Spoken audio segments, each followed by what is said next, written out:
3 of the Daily Nation. Now, one other story that I'd look at, and it's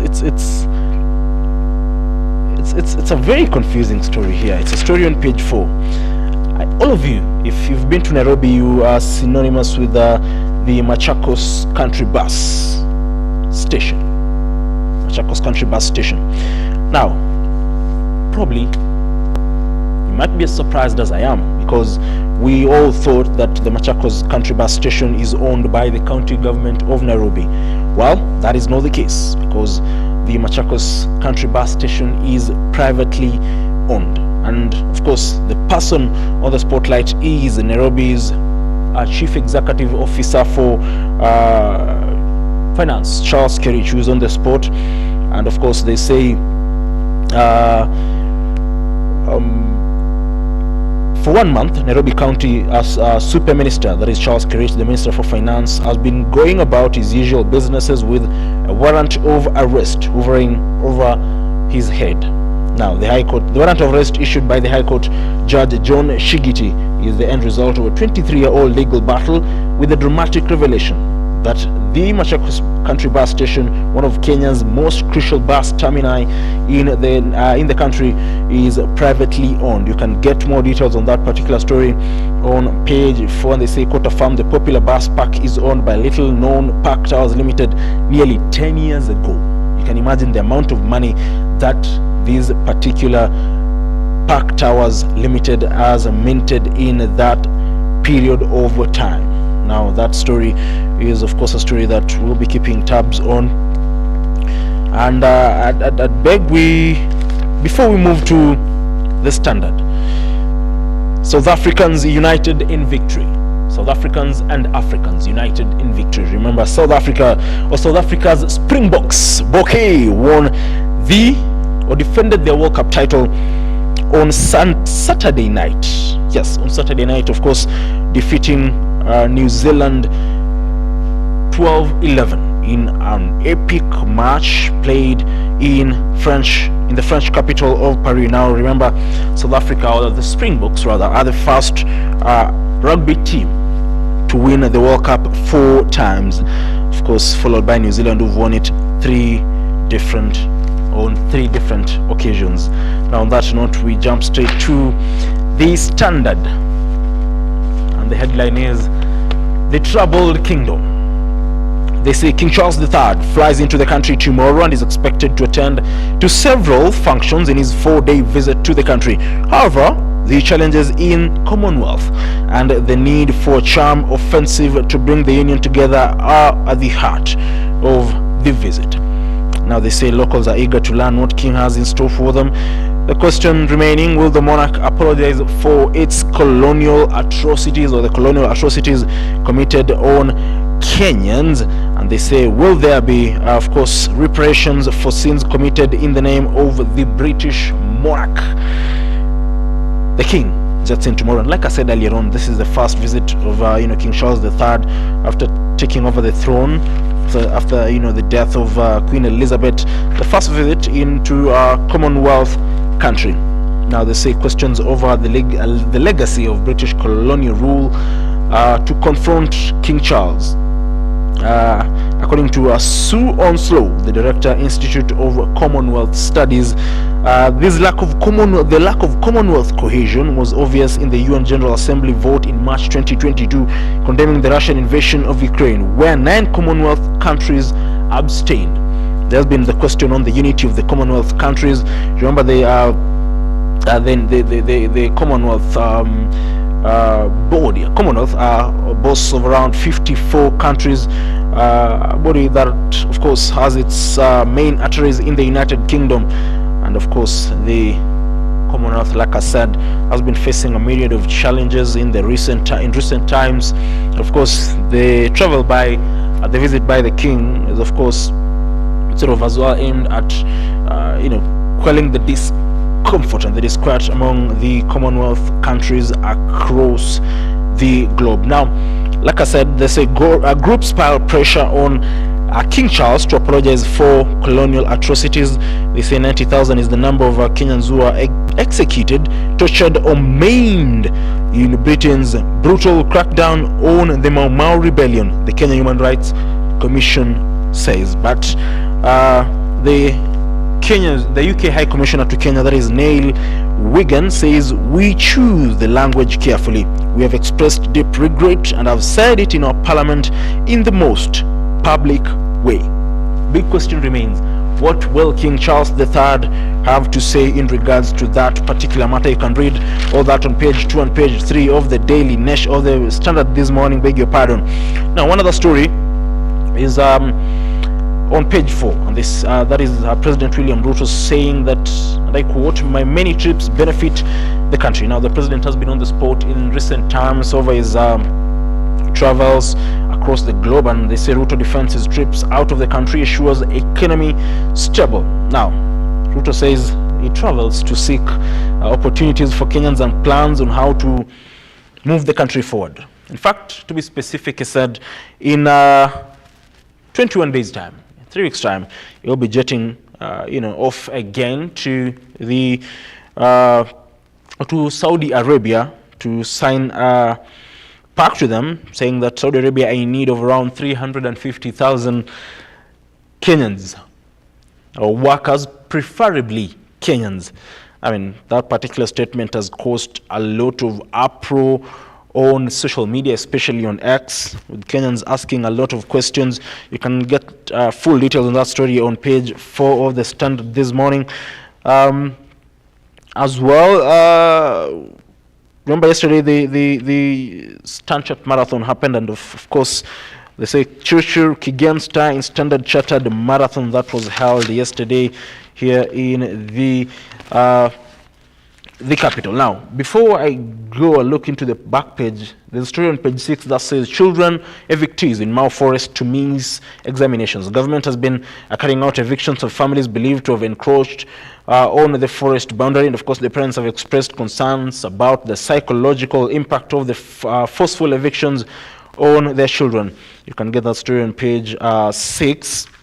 Let's just get to the back page, and of course it's a bitter morning for me, because they say brave Man City leave Red Devils just powerless. I'll say this: there are several people to be blamed for the ongoing troubles at Manchester United, but top among them, in my own opinion, is manager Erik ten Hag. Man, we've been playing terrible football in the past few weeks. We cannot continue to play like Chelsea or like Shabana week in, week out. Change must happen. Erik ten Hag has been on the spot for his decision making. For example, yesterday when he chose to play Victor Lindelof as a left back while having a natural left back in the squad, Sergio Reguilon. Now as well, playing Bruno Fernandes on the wing has been quite an uphill task, but Erik ten Hag can never learn. Question is, for how long will he survive with such decisions? Remember, Manchester United lost 3-0 to their city rivals Manchester City on a day that they again paid tribute to fallen legend Sir Bobby Charlton. Finally, on the front page of the Business Daily, they say Gashagua's allocations beats RUTO's in Kenya shillings 187 billion mini budget. In the supplementary budget that was tabled in Parliament last week, Gachagua, of course, is set to get 759.4 million shillings more, of course, from around 4 billion to around 4.3 billion, and of course the Deputy President's spouse, that is Dorcas Rigathi, as well, being one of the biggest beneficiaries of the mini budget that, like I said, was tabled in Parliament last week. Now, on that note, we wrap up the newspaper highlights this particular morning. We take a short breather. We'll be back with the news highlights. Don't go away.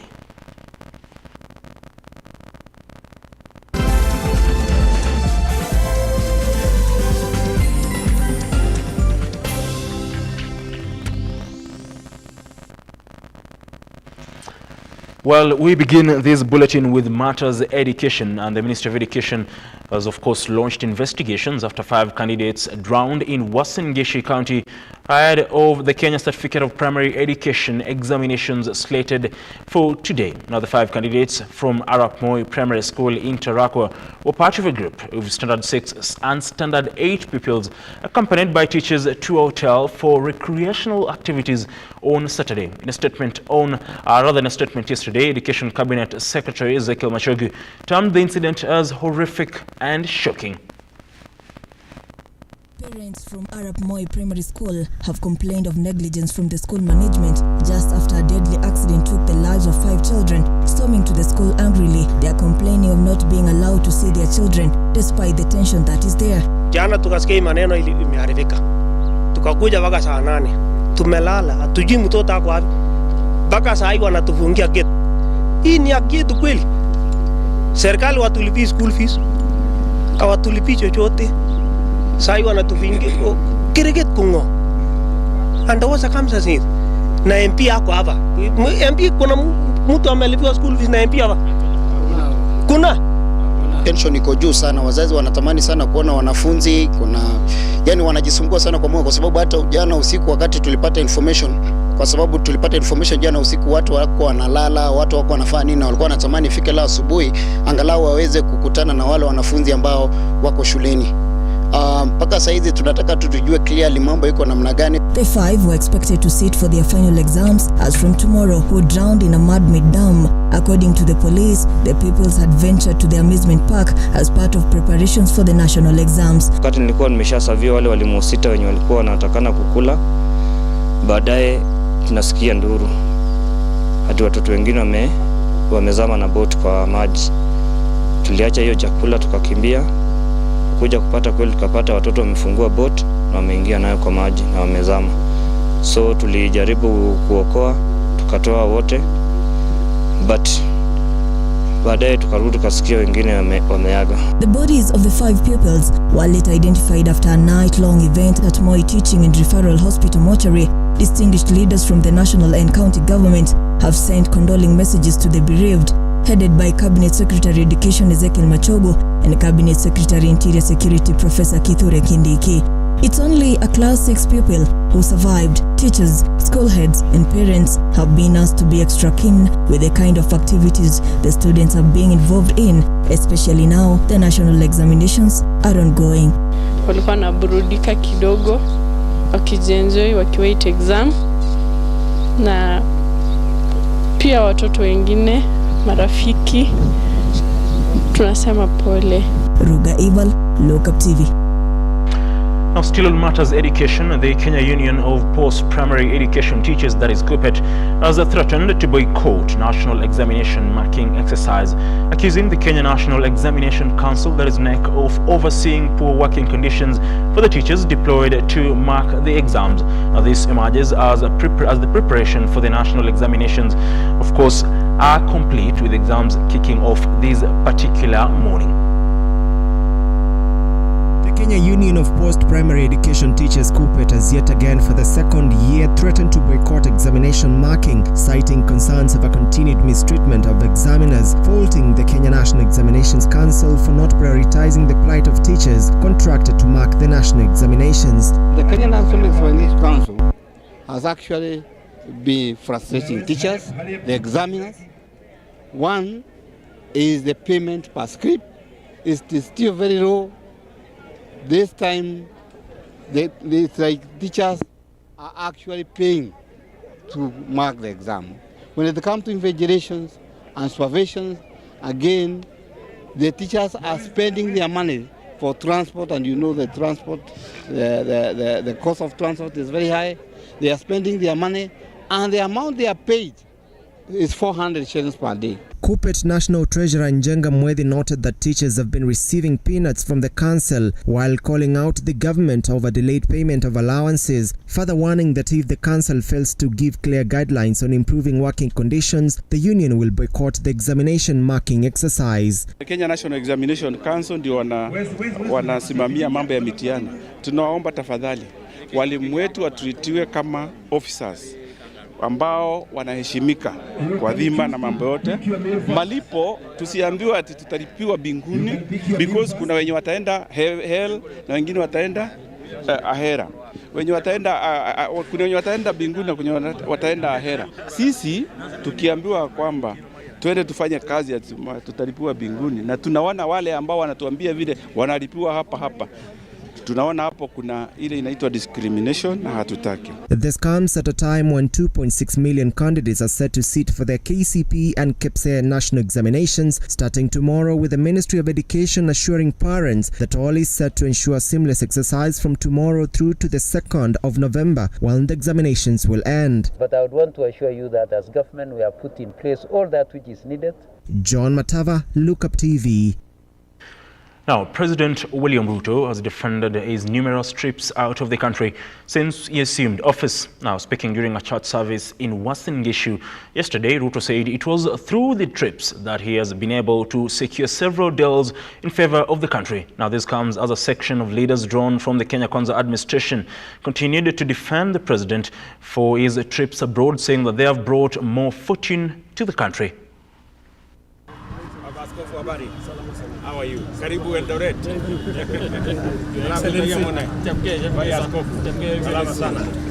Several Kenyans have criticized the president's numerous foreign trips ever since he took over the leadership mantle.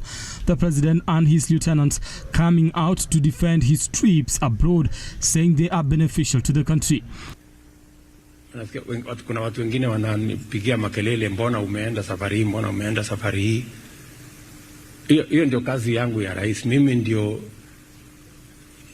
chief agent ya Kenya. Mimi ndio ambassador ya Kenya ya kupanga vile Kenya itasonga mbele. Si ndio? Si mumesikia askofu hapa akisema amekuja hapa Uasin Gishu, amekaa karibu wiki moja. Si ndio? Alikuwa Nandi, amekaa wiki moja. Alikuwa huko Mbere, amekaa sijui siku ngapi. Mimi nikienda tu kwenda kutafuta ajira ya Wakenya siku 2, kelele. Sasa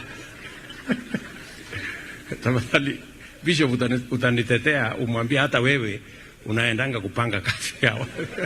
Just this weekend, Ruto was in Congo to attend the 3 Basins Climate Change Summit. This was President Ruto's 39th trip since he assumed office last year in September.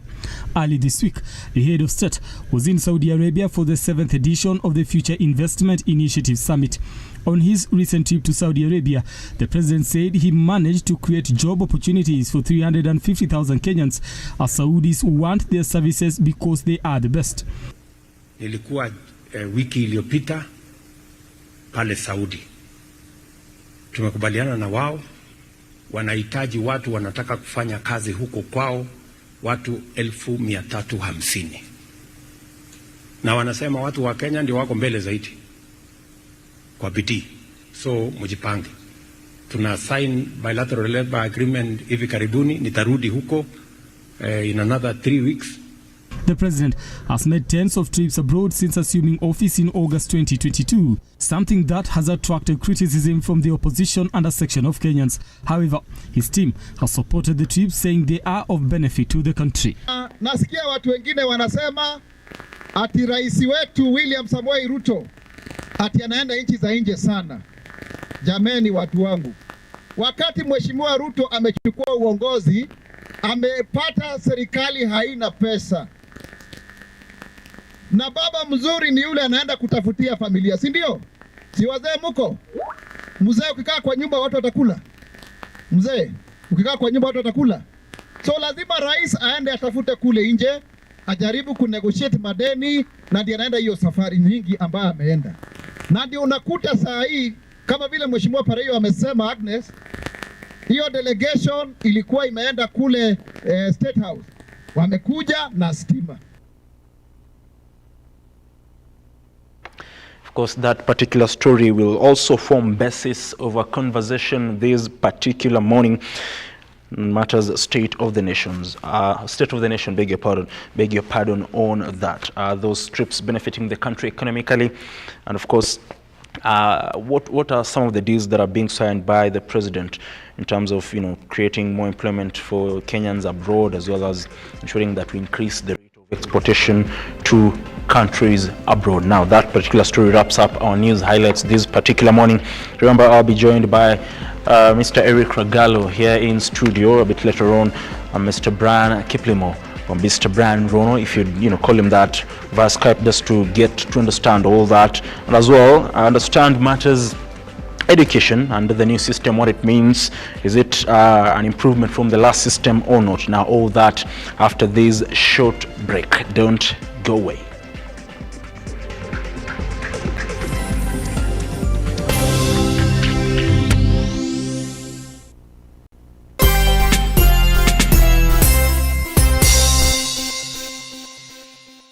Hapa panajulikana kama Napetao.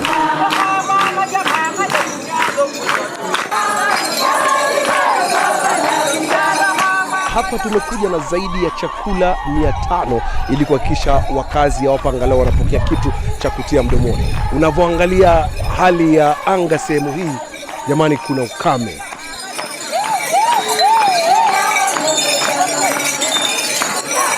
Wakati wowote ambapo wewe unacheza loto, 25% ya pesa ambazo unatumia unakuja kufanikisha shughuli kama hii. Thank you for your help.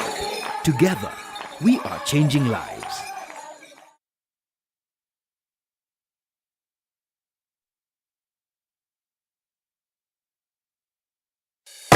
Introducing the Kenya Trade Fair Fusion Sales Drive event in the heart of Nairobi at the Kenya National Archives. It's not just an event, it's sales generation with a remarkable return on investment. Get ready to let your booth do the talking as you study new market trends with lots of entertainment featuring traditional live bands, DJs and artists. For vendor registration, call 0724 715 334 or 0713 907 584 or 0723 861 173.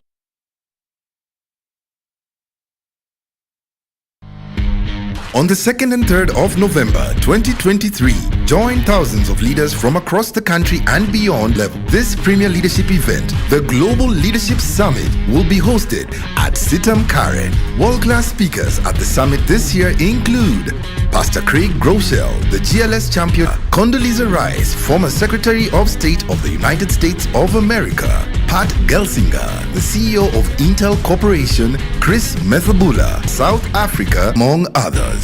Local speakers include Dr. David Oginde, the Chairperson of Ethics and Anti-Corruption Commission, Dennis Njao, the Director of Payments and Retail Banking at Equity Bank Limited, Julius Kipngetich, the Group CEO, Jubilee Insurance, Margaret Sirma of the College of Health Science at Nairobi Hospital, George Njuguna, Director of Information and Technology at Safaricom PLC, Bishop Kalisto Odede, the presiding Bishop of Christ is the Answer Ministries. Summit fee is Kenya shillings 2,900. Register now through Paybill 825-500, account number GLS 2023. For more information, call 0722-490-325. Register now. The Global Leadership Summit. Lead where you are.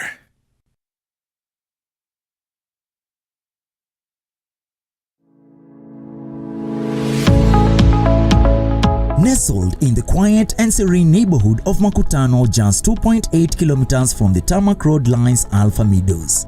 This is a controlled gated community where you can build your city, home, or purchase for investment purposes. If you are looking for a place to call home, full of peace and quiet, with magnificent views, then Alpha Meadows is that place. To book a plot, call 0723-979797 or visit us on 4th Avenue Towers along 4th Ngong Avenue off Bishop Road. Alpha Meadows is a product of Fusion Estates. Fusion Estates, your land ownership partner.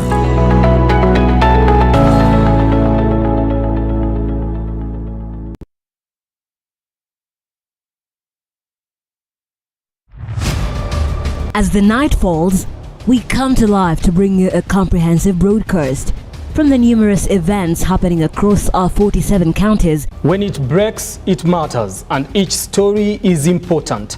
If it's Thursday, join me, Nancy Lima, and my able panelists as we break down the law jargons and analyze the Constitution in a way only you can understand.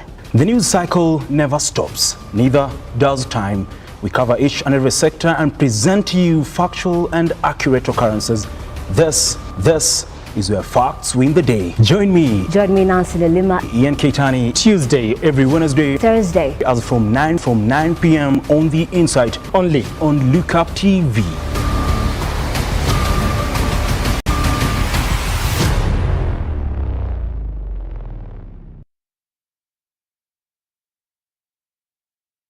Are you an SME looking for a media partner? Look no more, as Lookuptv got you covered for all your visibility and marketing needs. We at Lookuptv understand your business needs and want to work with you on your marketing journey, giving you solutions that will take you to the next level. Call us today on 0707 572 358 or send an email to sales@lookuptv.co.ke and kickstart this amazing journey.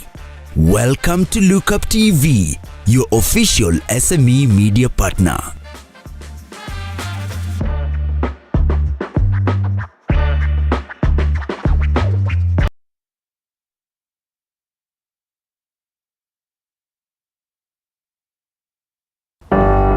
The story we're telling today is a story of passion in practice that grows into business.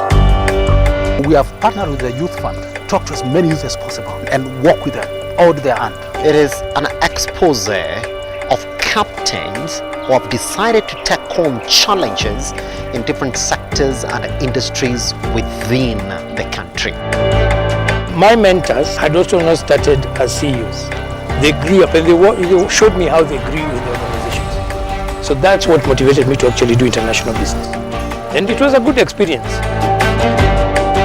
As an individual, support in bridging that care gap, part of me also to offer a solution. I want to leave this world a better place than I found it. This is the Captain's Arena. My name is Simba Elijah Charles Kiage.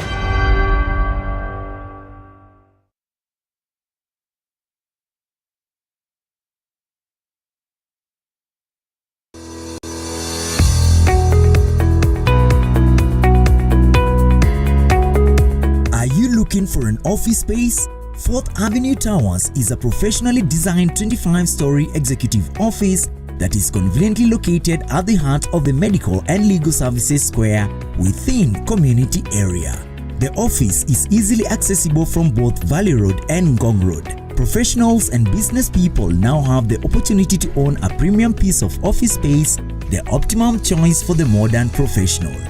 Key utilities include 24-hour security with CCTV surveillance, high-speed internet access, ample and secure parking, high-speed elevators, power backup generator, open rooftop and a restaurant.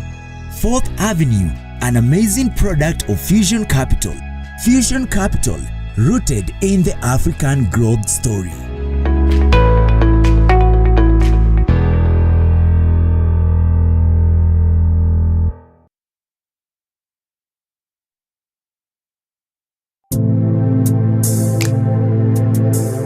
Praise the Lord and Bwana Yesu asifiwe sana. My name is Pastor Josiah. I'm from a ministry called Reconcilers World.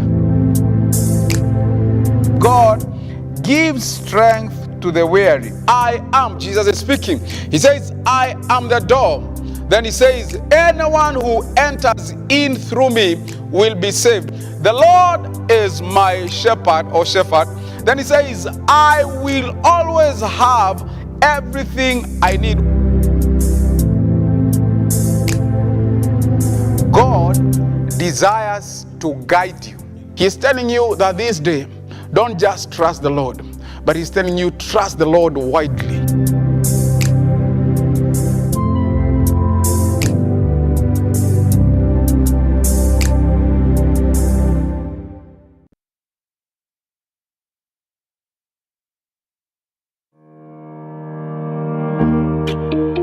Hi, and welcome to Tujenge Home.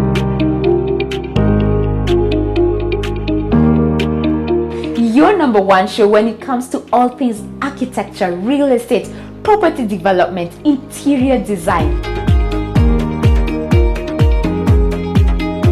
You get it right here on Tujenge Home. When the food is ready. You want to serve them? Dinner is served.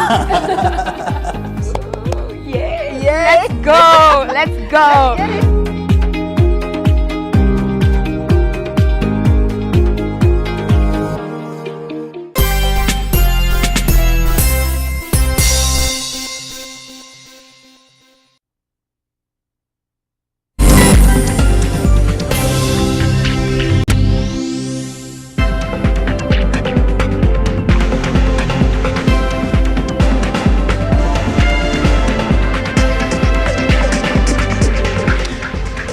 Well, thank you very much for continuing to stay with us here on the Morning Drift.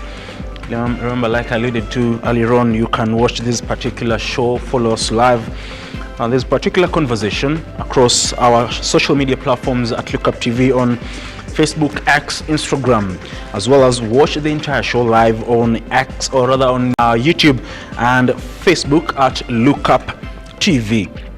Ever since Friday, when we were last here, a lot has happened now in regards to matters education, even politically, economically, and some of the key things that have taken center stage from last week, the presidential trips abroad, as well as what importance are those trips, how important are those trips for the Kenyan people. Now, before we go into details on RUTO defending his numerous trips abroad, and even the prices of maize, like President William Ruto alluded to yesterday while attending a church service at one of the country's food baskets and his backyard of Uasin Gishu County. Of course, he said the government will now be buying maize, or a bag of 90 kg maize at 4,000 Kenya shillings, something that the farmers were not really so happy about it, or were not really happy about it, because if the sentiments of the area governor, that is Jonathan Bichelile Mokoti Moja, if you call him that, they wanted the government to buy maize at around 5,000 Kenya shillings, but they had to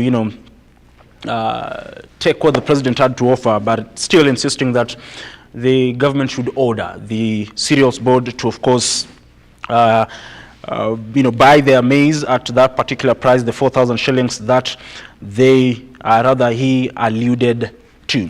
Now, this morning, I'm joined by Mr. Bran Kiplimo Rono on Skype to help us, dissect all these, matters of national importance. A very good morning to you, Mr. Bran Rono.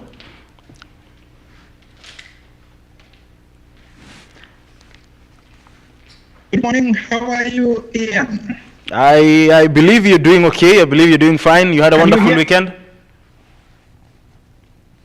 Yes, I'm very well. I'm preparing for a paper and a defense, so that is why today I've not been able to travel, but I'm good. I'm doing very well. We still appreciate very, very much, still making time to be with us this morning online, despite you having your papers. I should say, even before I forget, I might forget later on. All the best in your papers, Mr. Rodo. Thank you, I appreciate, and I want to also send my best wishes to the candidates who are sitting for their exams, our pupils who are sitting for KCP and KEPSEA. Well, I think it's a momentous occasion for them as well as the work, their careers. Well, I mean, that is where I wanted us to kickstart this conversation this particular morning, and even before we look at the examinations. There's that tragic incident that happened in Uasin Gishu County of 5 Arap Moi students, beg your pardon, who drowned and lost their lives just 48 hours into the beginning of the national examinations. What do you make of that particular incident? It's a very sad occurrence. This is a very painful period for those parents, and I really want to send my condolences to them. And I want to believe that there was part of negligence in that area, because how would the children sneak and take a boat, a raft, not even a boat, and try to cross a very small dam. That is not even a dam because it looks like it is a water reserve. It's unfortunate, and I believe that the authorities will be able to check into that, to look into it. But it's very unfortunate, you know. Yeah, of course. Taking care of a child, and then when you expect them to do an examination, then you go to school just to find a dead body. It's very heartbreaking. It's nerve-wracking. It's really sad. Well, just like you said, I mean, it's a matter of negligence on both sides. One on the side of the school management, and led by the head teacher, who of course, and the teachers who accompany the students, but as well it also means that the school is not secured, because how would children cross to a dam? Because it is very unfortunate. I think the circumstances surrounding the death of those children is something that is nerve-wracking. Well, yes, because I mean, how did the management of that particular amusement park allow students to be around that particular man-made dam by themselves? I mean, they should also be held accountable. And like I alluded to, because any outing, it's a regulation that any child leaving a school compound must be accompanied by a teacher, and not only a teacher who's qualified by the Teacher Service Commission, who is responsible, a teacher who can be held accountable for the welfare of those children. It is a requirement by law. It's a requirement by policies in the education. So I tend to believe that it is something that is really sad, and I feel for those parents who have lost their children. Well, fair enough, Mr. Rono. Now, let's get into the examinations in itself. First of all, this is the last of the students who are sitting for the KCP exams. This is the last cohort of the 844 system. As someone who as someone who did his examinations under the 844 system, what do you make of the 844 system and the changes now that comes with the CBC education system? I think that the changes are timely, because we live in a society that is dynamic. We live in a society that is changing. We live in a society where we learn from other countries. We learn from other sectors, other economies in the world. The successful economies, the economies that have done well. We also learn from the economies that are not doing well, because education is the equalizer of everyone in the country and in the world. It's the equalizer between the poor and the rich and the middle class. Now, the 844 system was okay, but now it's beyond time. It is time that now the introduction of the curriculum-based, competence-based curriculum is important, because the country is no longer looking at who is the best or who is sharp enough. It's looking at who has the talent to perform a specific task. And I think competency-based curriculum is the best, because we are able to, the system is able to identify students according to their talents, according to their skills, according to their interests, and are able to make the students pursue those interests as a career. Because in the past, you are made to do all the other subjects. You do everything and anything that is there on the table. And at the end of it all, it is a gamble where you want to go, which career you want to pursue. But as for this competence-based curriculum, I think it's something that is coming at the right time in civilization, because we are in the information age, and this information age requires competence. It does not require who is sharp, who is smart. It requires competence. Well, thank you very much, Mr. Rono. We are joined in studio by Mr. Eric Ragalo. Very good morning to you, sir. Morning. Yes, and if he has not complained today, I think I'll be very happy. He just joined us. Mr. Ragalo, I hope you had a wonderful weekend. Yeah, not bad. I'm happy Mr. Rono is studying hard. Mm-hmm. That means he's he's taking care of his brains nicely. Mm-hmm. I'm wishing him all the best as he defends his thesis, because when you hear someone defending something, remember that's a thesis. Only that he's not told us what he's defending really. I am supposing I'm defending a proposal, Ragalo. A proposal. To start okay. the thesis, yes. I'm doing a master's program. Okay. The proposal, may it go through, through the University Council, may it go through, and may you write something that will help generations to come. And let it not sleep on the shelves. Do something that people will also take as part of their what we call, they will revise on as they write their own proposals or as they write their own thesis.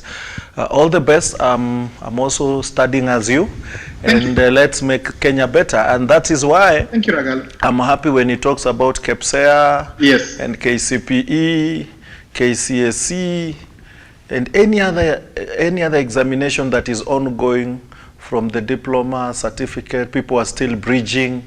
They're all important. Why? Because without that, then we don't have a nation. A nation is meant to be made by people who have worked hard in any sector. And vis-a-vis tribes, we are not 47 tribes. You are more than 47. You're actually 122 tribes in Kenya. And all these tribes, 122, come to form a nation.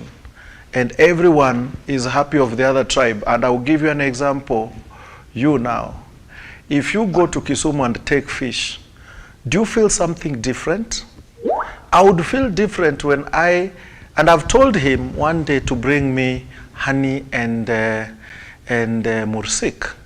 Because mursik and ugali, when you take it feels, yes, it feels nice. When you go and have a very nice mokimo done with that stinging nettle, they call it the fai, the one touches your body, you'll scratch until the heavens come down. That mokimo is so sweet. And you see, you guys don't make it, as we don't make it. So what I mean that anything we do in our country, whichever sector you study, it comes to bring harmony in the running of the nation. So any tribe you come from, anything you bring on the table, it brings harmony in our country. That's why I've given you a very good example. If you go to Kisumu and do ugali and fish, that brown ugali, leave the white one. Do you know it tastes different than the one you make at home? It doesn't really taste, but in your mind it tells you, oh, now I'm in Kisumu. If I take that mursik, I can't do it. Actually, even that sauteed thing, I don't even know how to do the makar. But when you take it, Mr. Rono and I, but when you take it with ugali, I'm telling you, you will feel heaven coming. So those are the things I love about this country. That there's one time people come together just to make sure we do well. Sorry to the kids and the families of those kids who passed on. It's an accident, it's an accident. We may point fingers, but trust you me, nobody wanted to kill the kids. Trust you me, Mr. Regalo, nobody meant to harm the kids. It's a case of negligence, really. Yeah, however much, trust you, my brother, negligence will come from an investigative department. They will ask you, why didn't you do this? But trust you me, there is no way. These accidents happen on vehicles here. You knock each other in a roundabout or what have you. Nobody just knocks each other pop, knowingly. It's usually an accident. Of course, you will be asked, why didn't you use your lane? Now that is where negligence comes. But that is now law. But what I will say, sorry to those people, the teachers who are there and everyone, please, if you slept on job, carry your burden. But to the families, I know what you feel. Others are starting exam, you're thinking yours should be starting exam, others are starting exam, you are mourning. Gentlemen, you know the sad thing, that's why I'm saying because there's nothing I can add. It's sad because, I mean, and you understand the frustrations of the parents, because I know. They say nobody informed them that their students are out of school. And the last time they were there, they were told, now your students are our property, your children are our property, and they're not going out of school. Yes. They did, and nobody informed them. They only informed when, you know, they were being told, now your child is gone. That's what I'm saying. There's nothing I can add, because even Rono, there's nothing you can add. We are parents, and you anyway, I don't know what I can say, because I don't know what I can wake up to. You know, there are things you start imagining, you just don't know what to say. That's why Rono was even fumbling on what to add there, because he doesn't know what to add. It's a sad state of affairs. Yeah, but we hope investigations will be done and those who will be found liable will be held accountable. Now, but still sticking on the issue of education, and I want to start with you, Mr. Rono. National exams have started today, and they're starting this morning. I believe they're starting in the next around 20 minutes or so. Now, as these exams start, teachers are yet again threatening to boycott marking, citing, or blaming or faulting the Kenya National Examination Council for not prioritizing the plight of teachers. They're decrying the living conditions of where they stay while they're making these particular examinations, as well as the pay. One, they say the pay is too little. And number two, in as much as on top of it being too little, it's still delayed.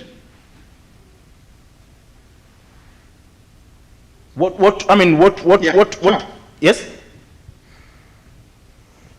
Now, these are issues that have been raised even before for the last 2 years. Even last year, teachers complained for a very long time before they were paid. And I think NEC should take seriously the issues about teachers, because these are the people who provide quality. These are the people who provide us with the careers that we need in this country. Now, if it's like a doctor who has a patient in the hospital, and you don't want to pay for medication, and you don't want to pay for the bed, you don't want to pay for that service, that patient will surely die. Now, teachers should be taken very seriously, because even this marking is a process that requires the teachers to be very, very determined and very, very stable to be able to provide us with results that are credible. I'm not saying the results may not be credible, but they need to be given an environment where they are able to examine and mark those examinations according to the requirement by NEC. But you see, when these teachers are frustrated, what is the possibility of getting teachers neglecting their roles or absconding their duties? Because it is a very sad case that we are able to set exams. NEC is able to set exams. NEC is able to distribute exams using even choppers. This year, I'm told, I read from the news that the president has offered them the support to be able to distribute the papers using even choppers to the places where cars may not reach. But why would it be very difficult for NEC to be able to process the dues for these teachers and provide habitable and good conditions for these teachers during marking? We want a result, but we want to follow the process. I mean, it does not make sense. So teachers should be respected. It does not matter at what level, because these are the people who are producing careers for this country. I think if I add to Rono, before I come to teachers, we were all in secondary schools, and we all went to other secondary schools as visitors, and you could see a difference. Why do other people pass, others fail? Because of socio-economic situations of their schools too. What are factors that affect a student's performance? One, the school affects students' performance. A student in Mangu can see an aeroplane in the compound. It is stagnated there, and they are supposed to learn with it. You at Kabartonjo Secondary School, imagine how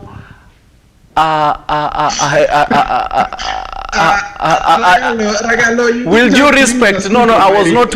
Okay, let me use this. You at Ringa Boys High School in Kadongo, Luoland, have never seen the inside of a plane. Do you think there are things that motivate students to pass? And Rono understand what I'm saying, though he is joking also. But why I'm saying this, let's standardize school. having gone out of this country is a privilege, and having seen schools elsewhere, you will not know a government school, what they call state schools, and you will not know a private school. I mean, the difference is where you go and pay more fee, but the fact remains they look the same, standards the same, everything the same. And the performances are determined by the kind of school student go to. The teachers Performances are determined on which school the teachers teach. Bro, you can go to a school where teachers are performing so well, but the school will never perform better than some grades. Because in our mindset, we've put it that other schools are more better than others, and we fight to go for those cream schools. I'll give an example, Rono. Kenya High. Yes. One of the requirements of joining Kenya High is having a passport. I mean, it's true. They'll go to Yale University, they'll go to Oxford as, what do you call this? As a, what RUTO was saying the other day, benchmarking. You're benchmarking with Yale. I mean, not even Nairobi University. This is not. Abroad. You are benchmarking, you know, with Yale. That kid will be in Yale. That kid will go to Massachusetts. That kid will go to Oxford. No. But before I come to teachers, look at that kind of difference of secondary, and that is a difference all the way, even in life. That's why people are taken to Lee Funeral, others are taken to City Mortuary. It depends how you started down there, to where you go. Because for you to even change your body to layer in Lee, you must have performed exemplary well along your life. So, teachers the same. If schools look like university, you've gone to Starehe Boys Center. They look like what? They can be turned to university. Why did Moi High School Kabarak turn to university without even adding a building or even a stone on top of the other? Because it was already made as one. Starehe can be a university. Alliance can be a university. So many of these high schools can be universities. Why do you take teachers, I mean formally, to Kenya Science into a hall, they sleep somewhere? You saw the papers last year. Ile blanket walikuwa nalalia na kwa zile madeka. I mean, it was in the papers. Why don't you take them to those high schools? Provide them with high waters. Let them sleep the way the other people sleep. There are schools where they sleep, they bathe with hot water. They are provided well-cooked githeri. Some still take githeri with weevils.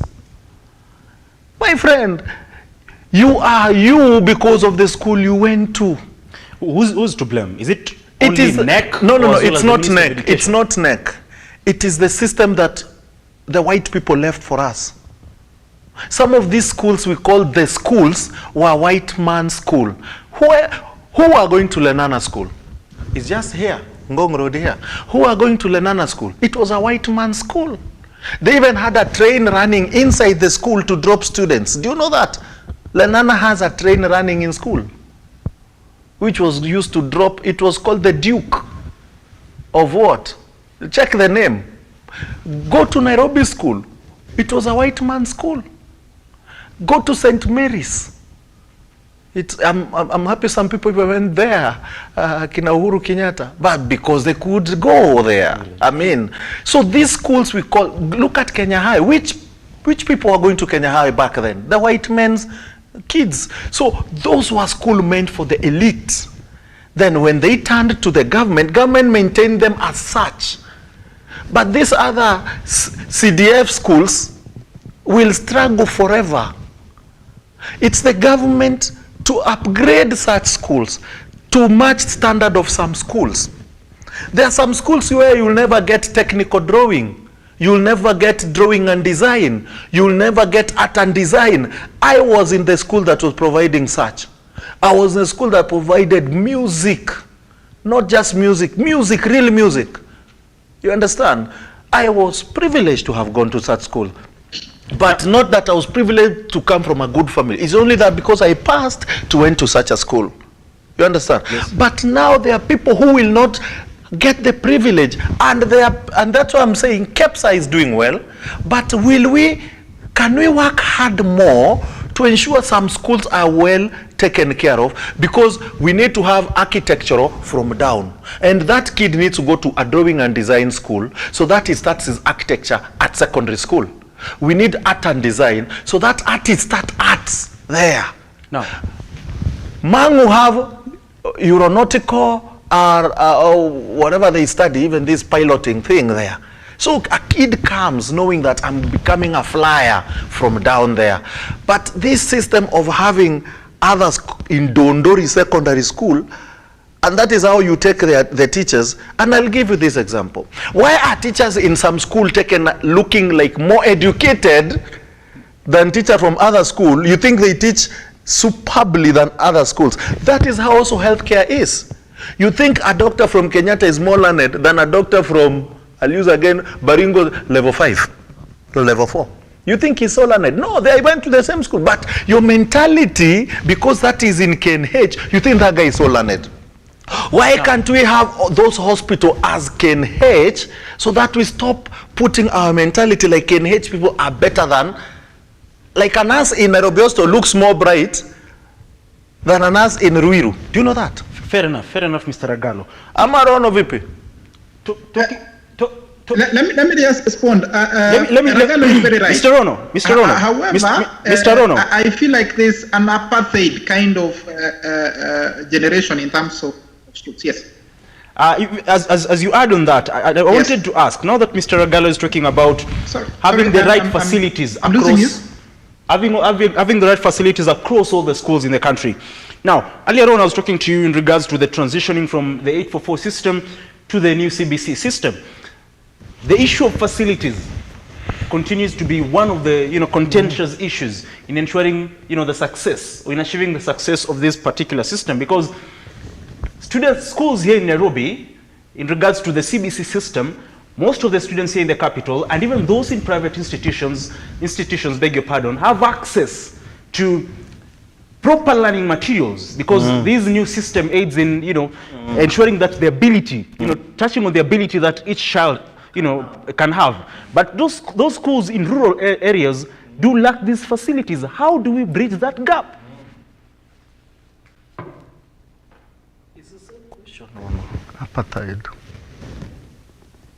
Mr. Rono? Well, we've lost him. He'll come back. Can respond to that. I think what you're asking is very important, and it goes to leadership. I would work with the government and assist the government with this mentality. When the government was coming in, the Kibaki government, they centered on majorly one thing: education. I'll give you free primary education. Of course, the first 5 years, they majorly worked on education and corruption. They didn't do any other thing, bro. They worked on education, corruption, and making sure some other things people can work on them. So they brought free primary education and ensured it was totally free. So this government, they are the implementers. Actually, Uhuru was the guy who brought CBC, but now the RUTO administration should start implementing CBC. But so now, what should the RUTO government do? They should not give us 100 things that they can do at a time. They can take up 2 things and say, we are going to handle education and telecommunication infrastructure. Because you cannot have education without telecommunication infrastructure. Of course, telecommunication, they have started. Hii kuweka manetwork kila mahali. Yes. Now education. Education is one in training and capacity building of those that are supposed to take care of our kids in these schools. And how does this happen? Ensuring we have labs, computer labs in all schools. Okay? There was AD, DD, music, and all blah, blah, blah. And you could say an architecture from secondary school. They did DD and then went to architectural. It was direct. So if you want to get this right, ensure everything is provided for. It is very expensive, and that's why I'm saying this government, if they're really serious, they cannot give us 100 things. They can decide we are taking care of telecommunication and education.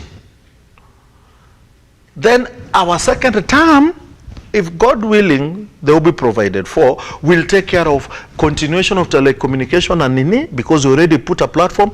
Then we'll do health and agriculture.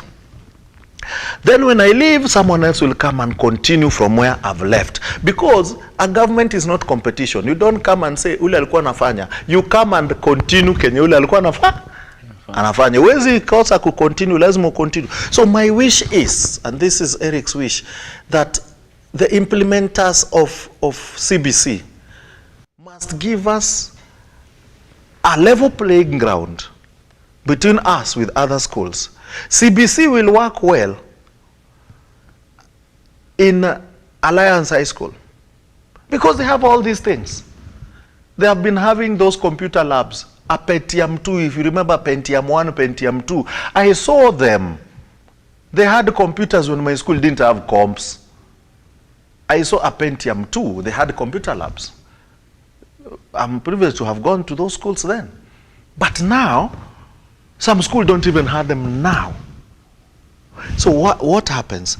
That school will do much better in CBC than your school down there, the CDF school. Reason is infrastructure. Not that those guys are too bright. Who tells you they are brighter than you? They have never been bright, trust you me.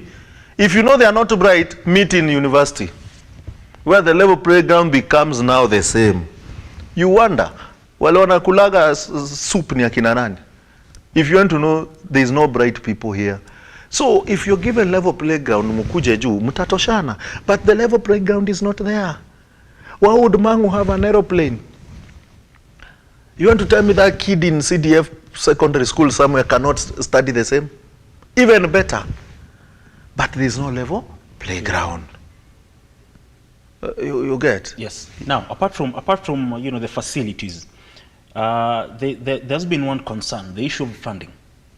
There's been delayed funding from the Ministry of Education, or the government through the Ministry of Education. There's been delayed funding in funding the first year students who just joined campus. There's been delayed funding up to late around August. Schools are not received capitation. The 20,000 for each student. 22,000 for each student in public schools under the CBC program.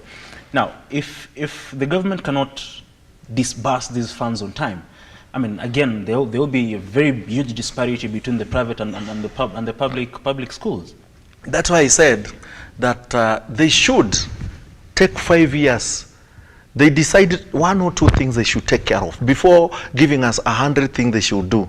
Oh, Mara will provide this, we'll do housing, we'll do nini. It can't work.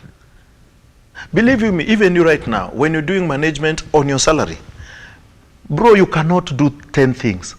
I'm going to take care of my sister's child, my uncle's child, and still you want to buy a land, you want to get married, you want to do, you cannot. You will die before you do that. And that's why you prioritize with your salary. And that's why most of the people, when you go to the bank, you're given a person who teaches you how to manage your money. They are of the finance consultants. They will teach you on how even to save, or else you crash. And if you discipline yourself up to what they are saying, you'll find yourself doing very well. But people will think you're a miser. Hiyo jamaa toangi, hata nuangliangi watu soda. That is what Kibaki time was. Masi hakuna do.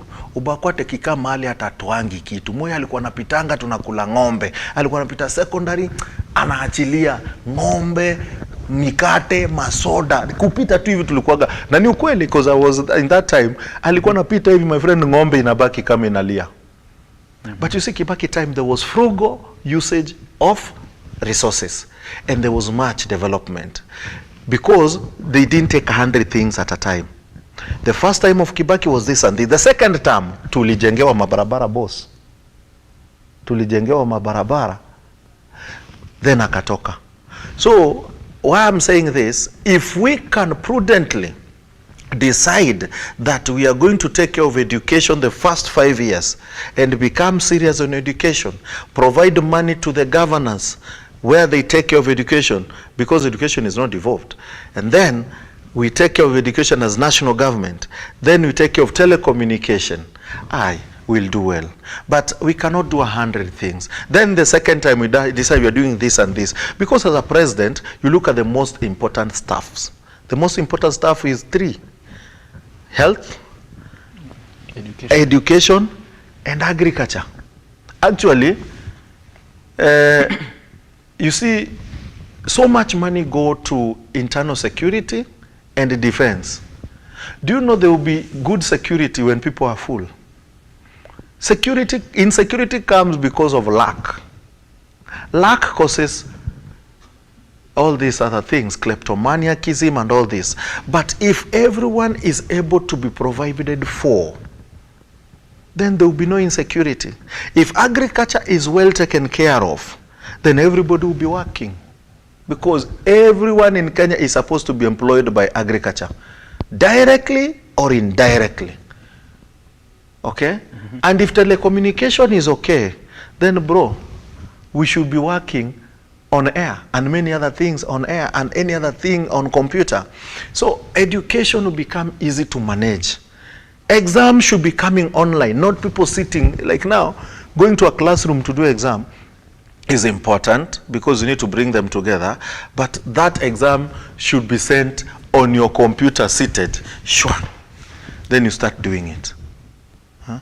You go to international exams, we call it person vu. Person vu. Person vu, you read the exam, you'll find it in the computer.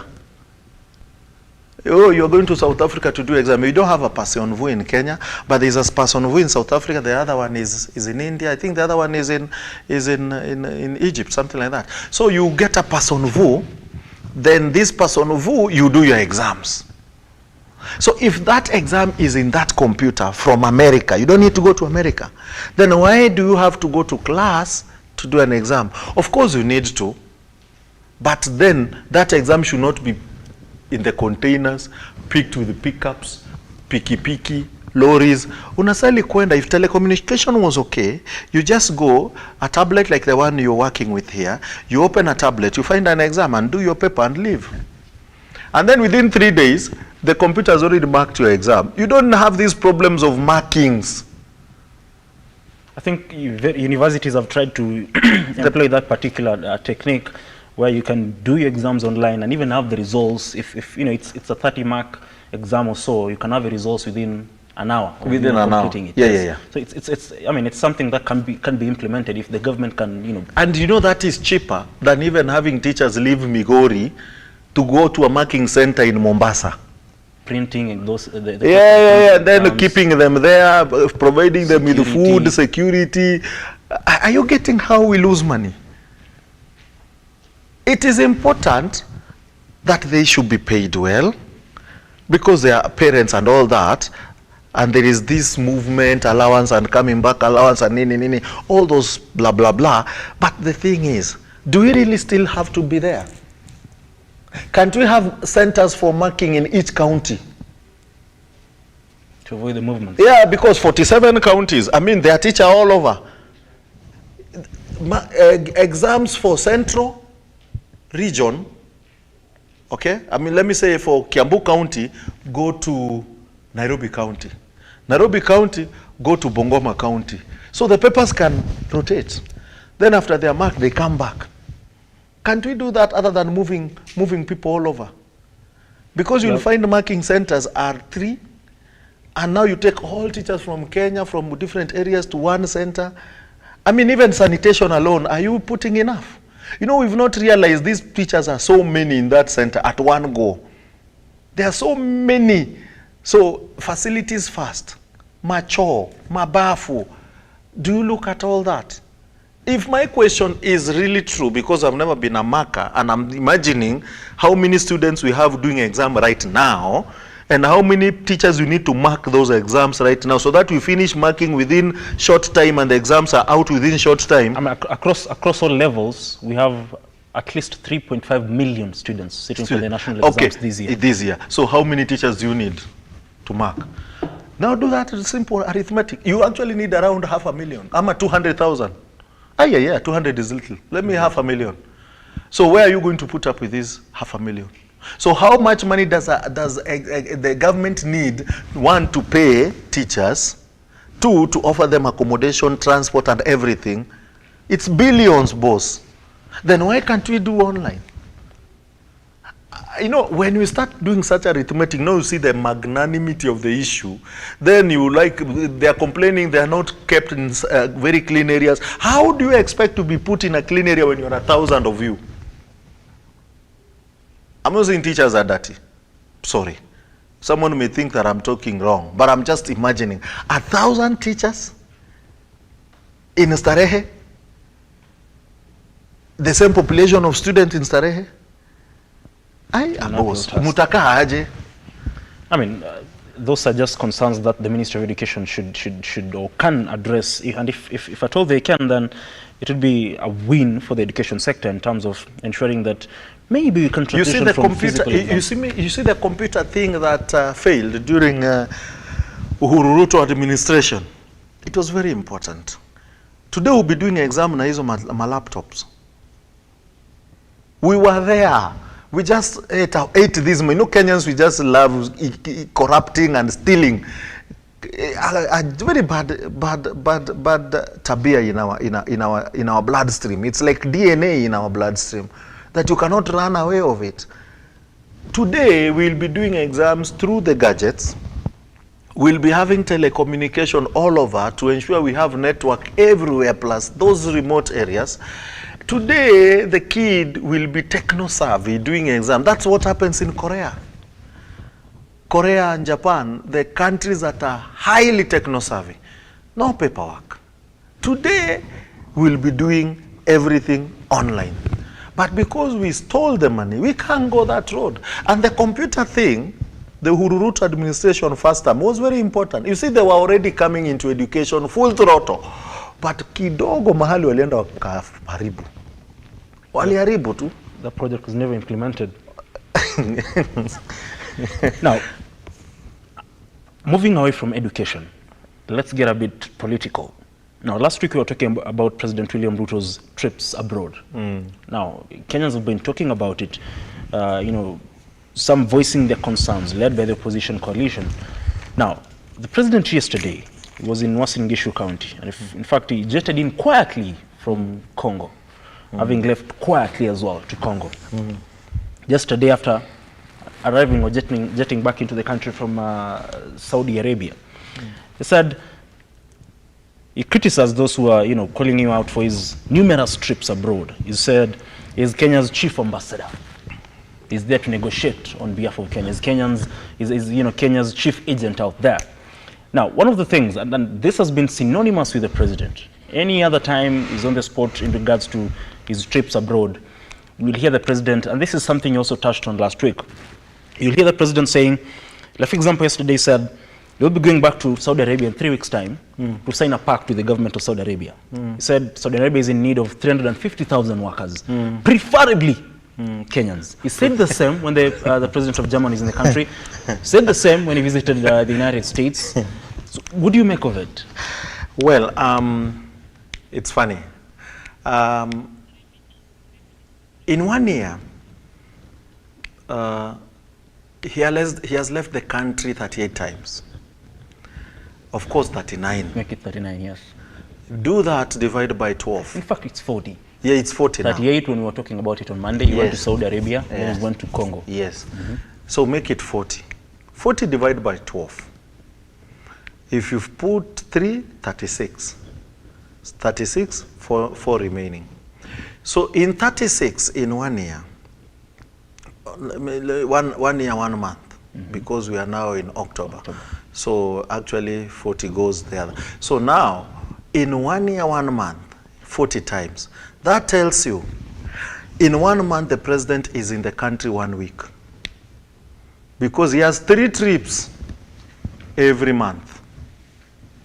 So he's in the country 1 week. So he's been in the country for only 1 times 12 is 12. So he's been in the country for 12 weeks in 12 months. In that 12 weeks in 12 months, what has he brought? Why are you called a dad? Because you've given birth to someone. But why are you called a father? Our Father who art in heaven, because you are a provider. Being a dad and a father is different. A father is a provider, and a dad, you can be a dad to very many, but a father to one. Our Father who art in heaven, hello, you know, and then provide us the food, our daily meal. That's why we say our Father, because the provider. And if you're called a father because you go hunting, you come back with a deer, an antelope, unga, you understand? If our father is RUTO, because he's the head of the nation, we look up on him. And if he's going out, he's coming with unga, then let him go 1,000 times. He's even not going. He should not even be landing. He should be traversing, sure, because we are doing well. Do you know why people are questioning? Because having gone out of the country for all that long, the corporate taxes are high. The capital gain is high. The interest rates are high. We have high inflation. With all that, shuffling and moving and going to any other country, we didn't get the money, 150 billion from China. So he didn't come with unga. He told us that University of Arizona is getting students to go to study, and if you go to Madaraka celebration, you will come out with a what? Scholarship. With a scholarship. If that is what happened, then he should continue going to many other Massachusetts and any other university. He'll bring more scholarship. But nobody left.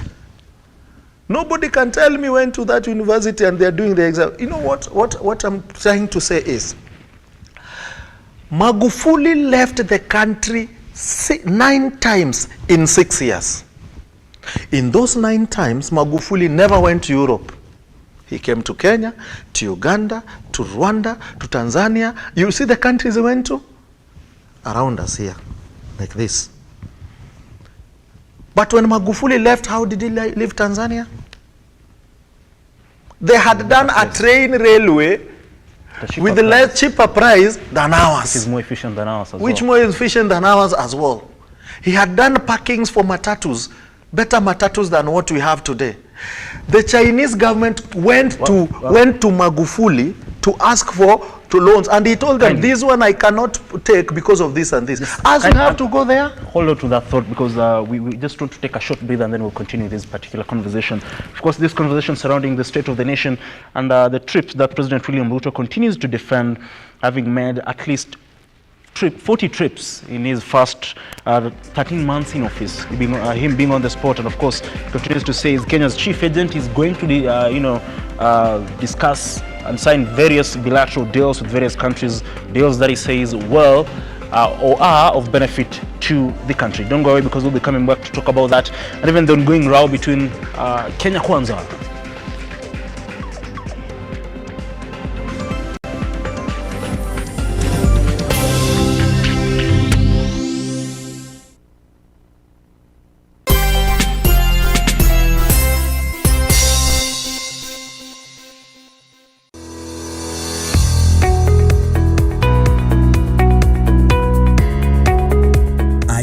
For an office space, 4th Avenue Towers is a professionally designed 25-story executive office that is conveniently located at the heart of the medical and legal services square within community area. The office is easily accessible from both Valley Road and Ngong Road. Professionals and business people now have the opportunity to own a premium piece of office space, the optimum choice for the modern professional. Key utilities include 24-hour security with CCTV surveillance, high-speed internet access, ample and secure parking, high-speed elevators, power backup generator, open rooftop, and a restaurant. 4th Avenue, an amazing product of Fusion Capital. Fusion Capital, rooted in the African growth story.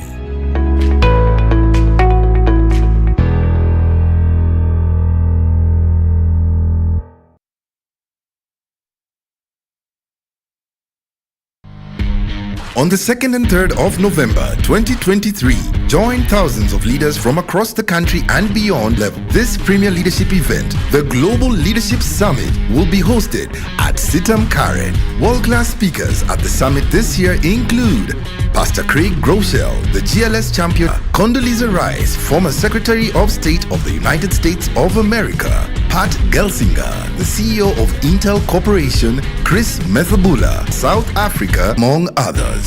Local speakers include Dr. David Oginde, the Chairperson of Ethics and Anti-Corruption Commission, Dennis Njao, the Director of Payments and Retail Banking at Equity Bank Limited, Julius Kipngetich, the Group CEO, Jubilee Insurance, Margaret Sirma of the College of Health Science at Nairobi Hospital, George Njuguna, Director of Information and Technology at Safaricom PLC, Bishop Callisto Odede, the presiding Bishop of Christ is the Answer Ministries. Summit fee is Kenya shillings 2,900.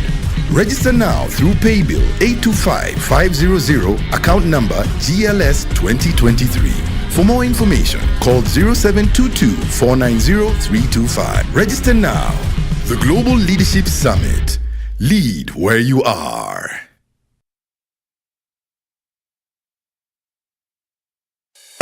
Introducing the Kenya Trade Fair Fusion Sales Drive event in the heart of Nairobi at the Kenya National Archives. It's not just an event, it's sales generation with a remarkable return on investment. Get ready to let your booth do the talking as you study new market trends with lots of entertainment featuring traditional live bands, DJs and artists. For vendor registration, call 0724 715 334 or 0713 907 584 or 0723 861 173. Are you a junior secondary school, a college, a TVET institution or a university and you want to advertise your intake? Book now and advertise with us today on both Lookuptv and all our digital platforms. Call us today.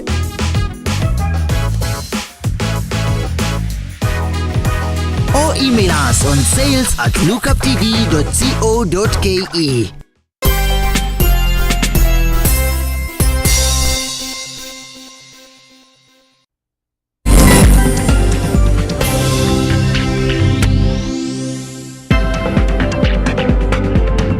Well, many thanks for staying with us. This is the Morning Drift here on Lookuptv, and in case you're joining us, we're just talking about matters state of the nation, more specifically the various trips that President William Ruto has made abroad. And before we continue this conversation, Mr. Gallo, I want us to listen to what the President had to say in regards to those trips yesterday in Uasin Gishu County.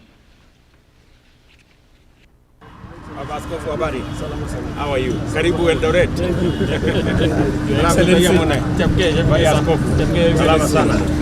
Several Kenyans have criticized the president's numerous foreign trips ever since he took over the leadership mantle.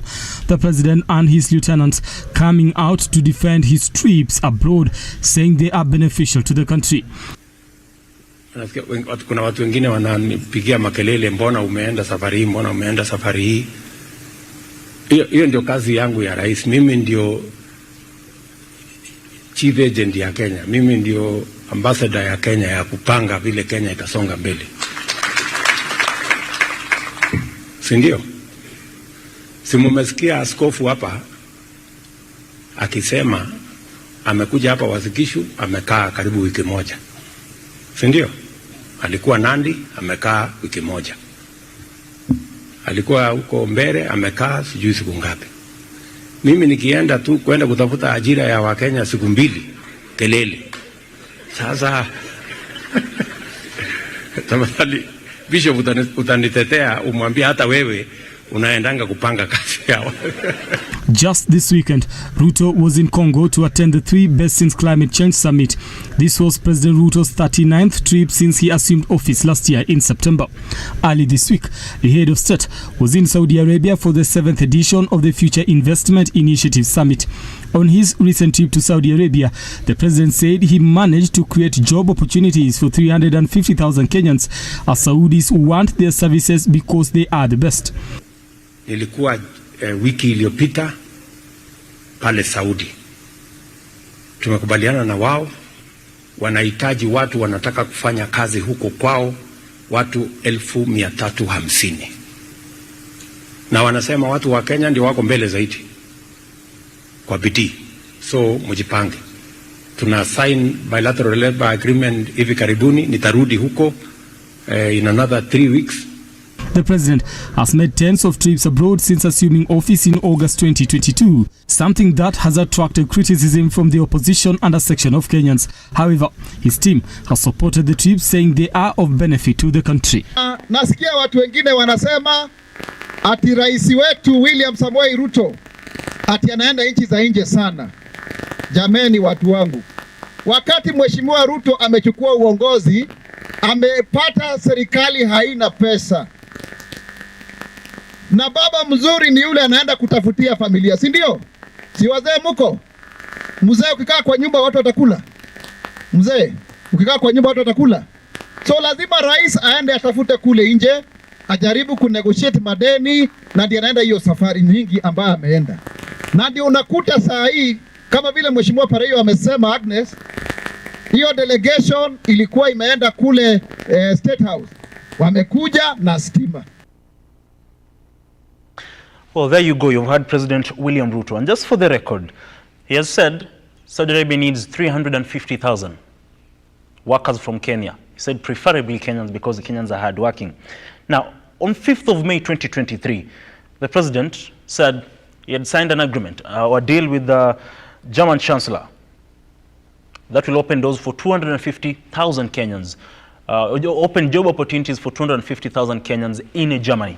Now, again, in October, early this month, the president said Amazon and Intel is set to hire around 300,000 Kenyans in the United States. Well, at that particular time, the same companies, the same Google, Amazon, Intel, all those tech companies were laying down their employees. Now, Mr. Agalu, coming back to you, if you were to compile all these job opportunities that President Ruto has said, President Ruto says he has signed with various presidents and prime ministers, even in Canada, it would be over 1 million plus. He himself, during the campaign period, said he will create at least 1 million jobs for the youth here in the country, something that he has failed to do.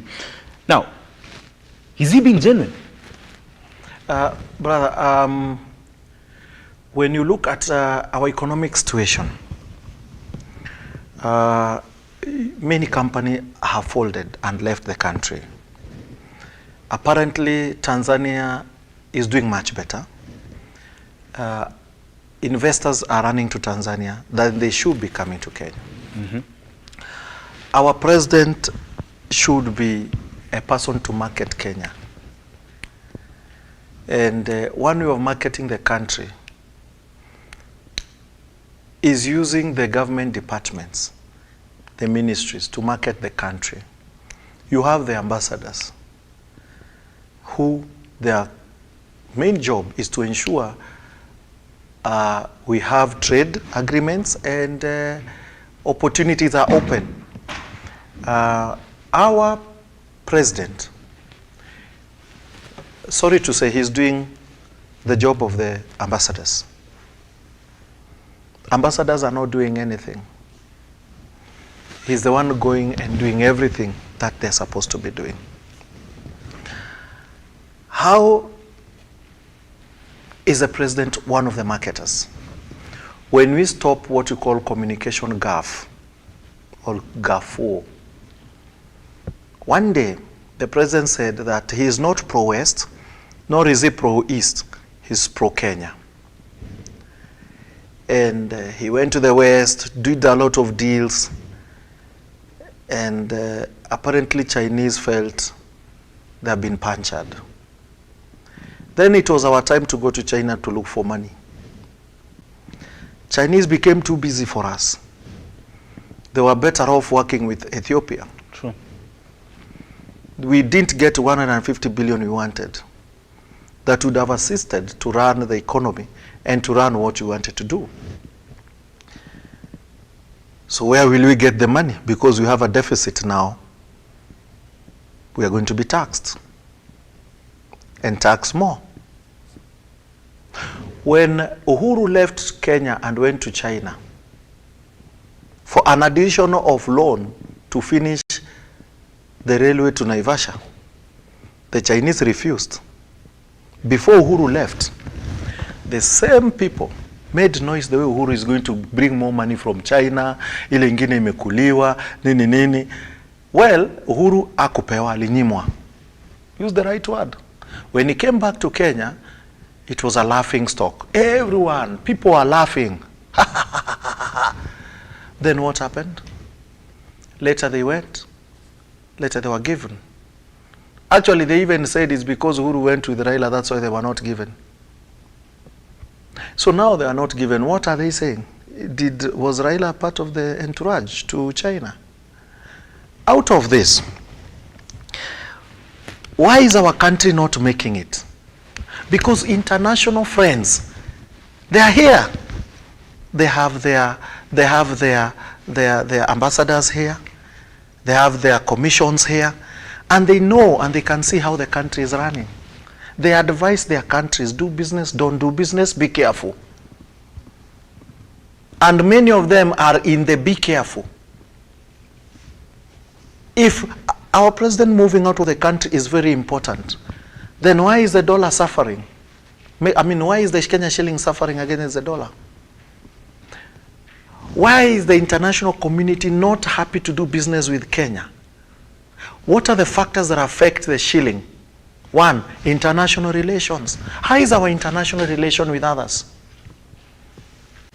We've gone to Congo, we've gone to Sudan, we are going to Haiti, we are in Somalia. Do you think they love us because we snoop our noses in everything they do? Sudan said, try, come here, try. Why did they refuse peacekeepers from Kenya? Are Congolese happy with the peacekeepers from Kenya? I don't know, I'm not in Congo, but I'm asking myself. Haiti told us, don't try. We're still forcing ourselves there. Do you think the world will love us because Kenya now is the Pan-Africanist of the whole Africa?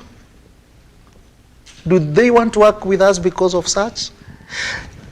It is international relations. In international relations, if we are doing very well, why is the extravagance?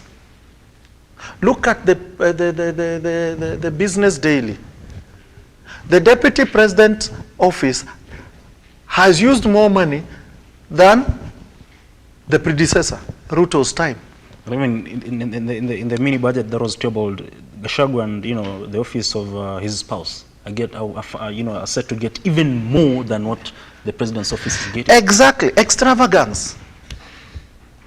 Our international friends are looking at the extravagance that we have, and they're like, we give them money so that it's used like this.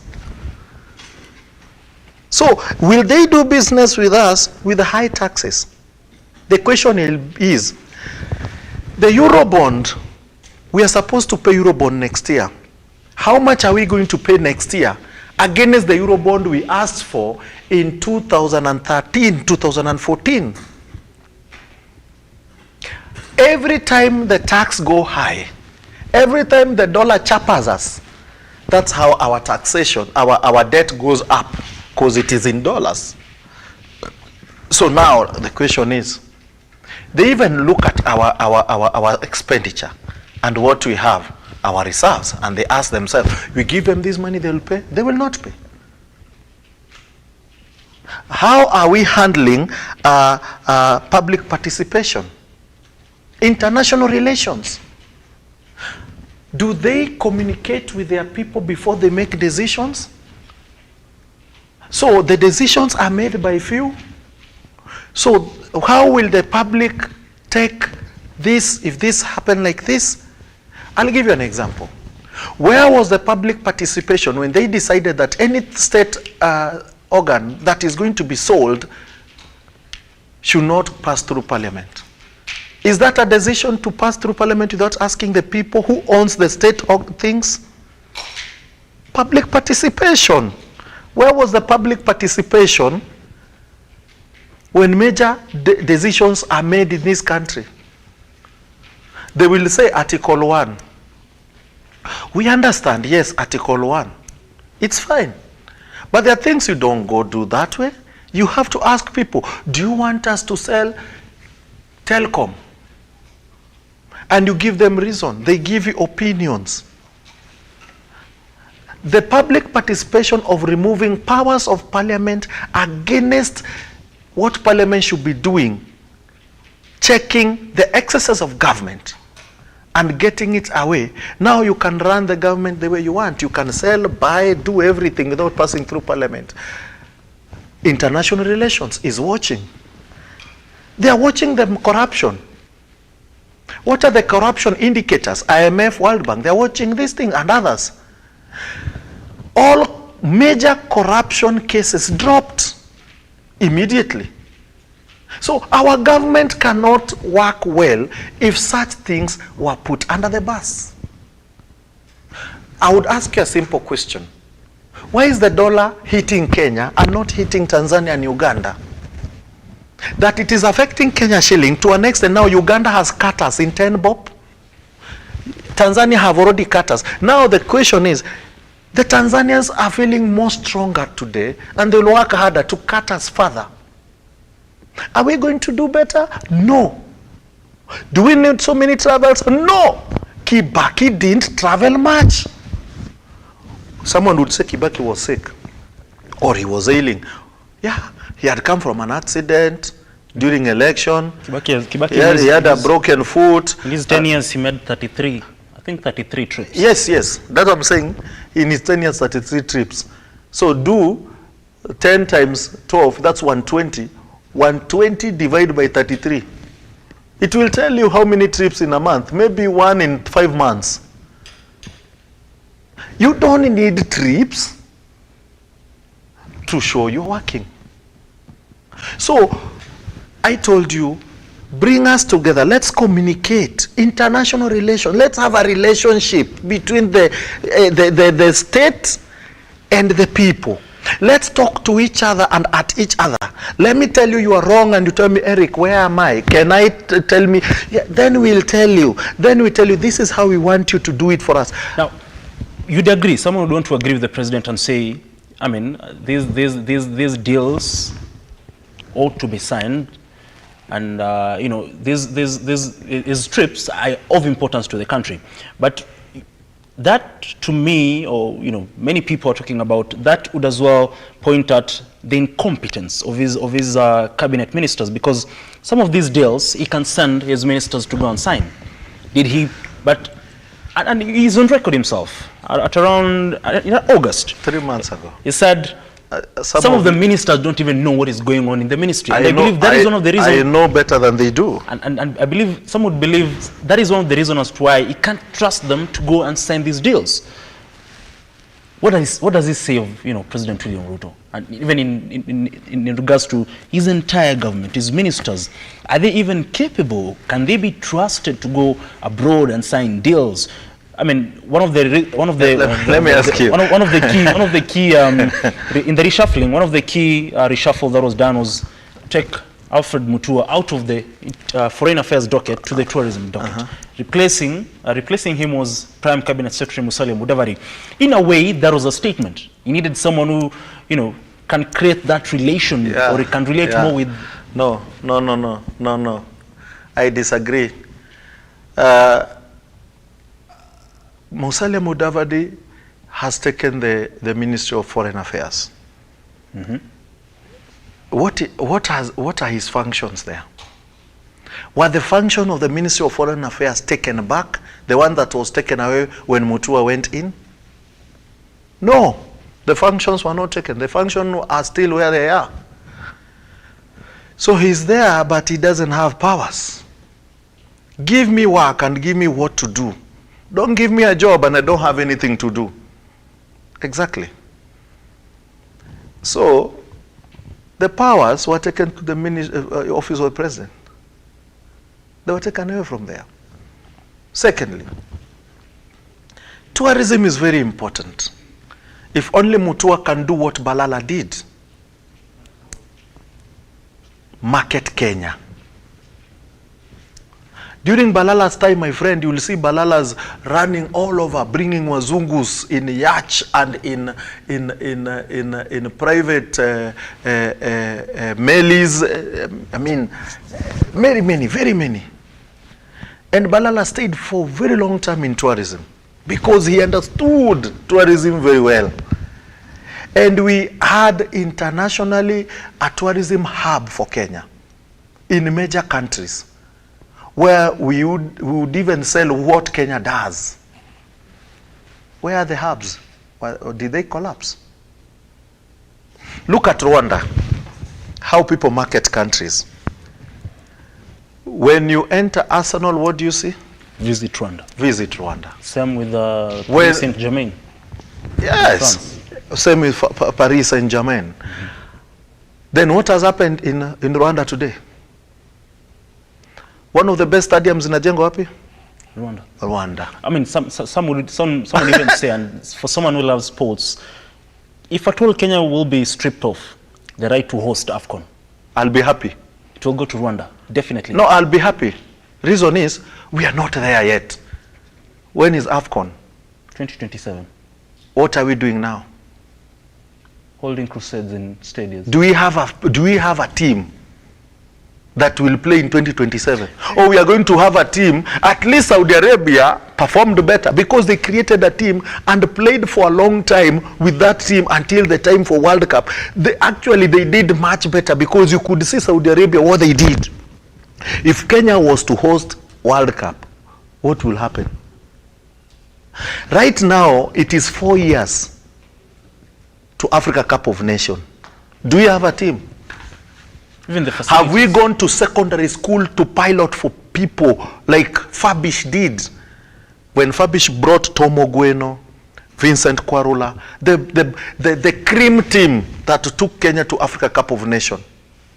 The cream team that drew against the best Nigeria has ever had. When Nigeria had Babangida, Olise, Kanu, we drew with them here.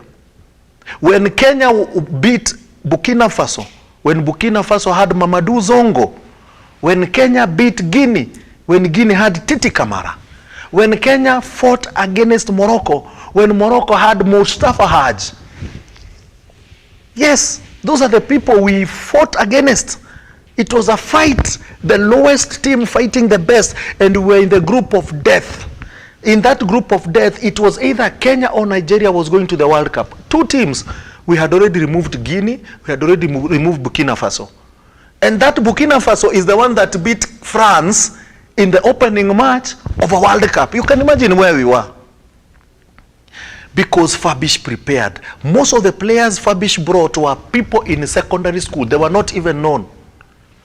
Right now, we are having an African Cup of Nations, and we are lowering our ranking. Si tulianguka juzi to 110 from 1. Now not wanaenda kucheza Africa Cup of Nations. We are playing Africa Cup of Nations when the Simba team and Yanga were teams Gor Mahia was beating anytime they feel like. Right now, Gor is back down. Yanga and Simba are up. You remember we were taking CONSACAF Cup the other day. We were beating Simba and Yanga. Actually went and beat Simba kwao nyumbani. We would travel to Dar es Salaam, me, Eric included, to go and watch Simba being beaten by Gor Mahia. Right now, we can't try them. Why? You see how our country is diminishing in many things. Reason, what Ministry of Sports is one of the marketers. We can do rugby. Have we marketed rugby? It was so sorry to see that our team of rugby that one day beat Fiji, beat New Zealand, during Ayimba's time, the other day they were asking for money to leave the country. Last year, that is. Do they have to? We would see football marketing. Surely we can't. And do you know why running, which is athletics, is doing well? Which is not nowadays, not like it were. Because it is micromanaged. It is not managed by the government. It is managed separately from the government. The question is, how can country Kenya work? Give people of competence. work to do. Don't meddle in their work. Do the Kibaki way. When Mushuki said mutavaa belt, Kibaki was quiet.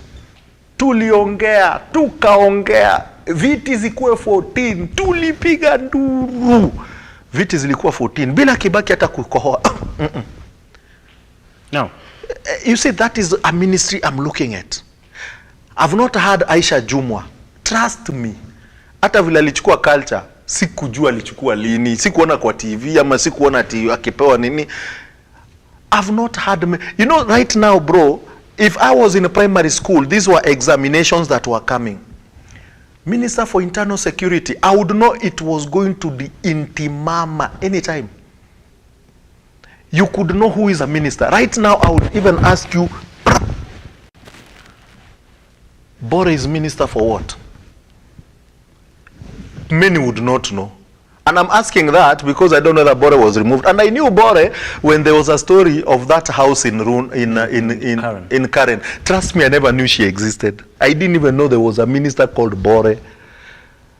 Now tell me, if Eric don't know, what about others? I should be knowing she's there because she's working. When Raila was a minister for roads, you'd know Rao yuko ni minister. Barabara alikuwa kwa barabara kila time. Who is the minister for roads, construction and public works right now? Who? Kipchumba Murkomen. Yeah. Okay. Me had forgotten. Now, talking about government performance, we're going on a short break, but there are two things I want us to talk about, and it's good if you mentioned Kipchumba Murkomen. Apart from the questions being raised on the numerous trips by the president, there seems to be some sort of disquiet within the Kenya Kwanza government. On Friday, yes, the transport CS Kipchumba Murkomen was exchanging words with Nandi Senator Samson Cherargei. Reason being, one is the allocation of money to roads in Nandi County. Number two was sort of because Kipchumba Murkomen was taking a dig at Nandi Senator over the awarding of tenders.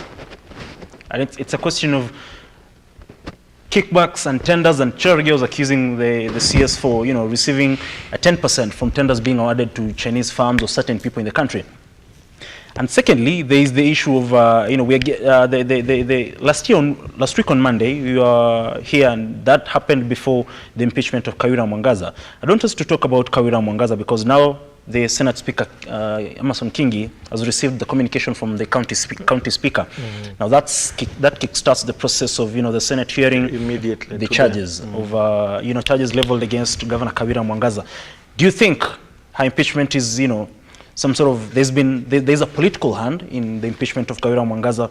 And even secondly, what next for Mwangaza? Because at some point in time when the president visited Meru County, he urged Mwangaza to join the ruling party.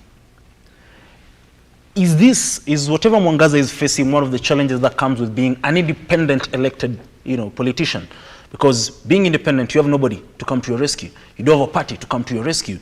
Various leaders have tried to come to Mwangaza's rescue, led by the chairperson of the Council of Governors, Anne Mumbi Waiguru, but she's been slammed. Even Moses Kuria has been slammed. Moses Kuria, by the way, sort of alluded to someone being behind the political troubles of Governor Kawira Mwangaza. I don't want us to come back and talk about those two key issues this particular morning. Remember, this is the Morning Drift. You're talking about matters, the state of the nation. We are taking a short break. We'll be back in a minute.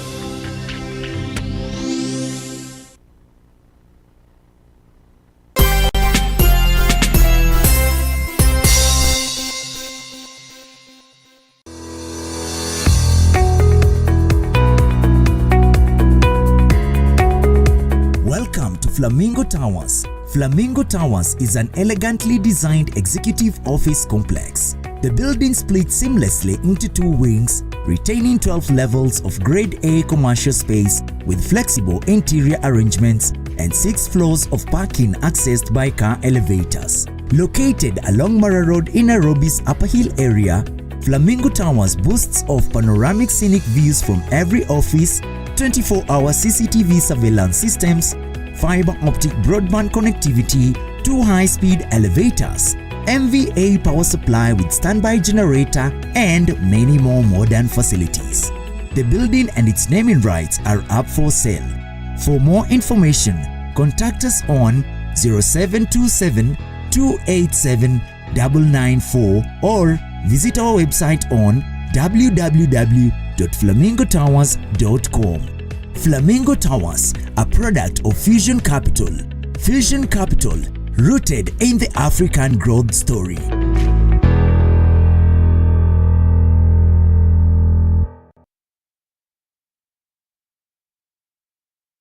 Are you an SME looking for a media partner? Look no more, as Lookuptv got you covered for all your visibility and marketing needs. We at Lookuptv understand your business needs and want to work with you on your marketing journey, giving you solutions that will take you to the next level.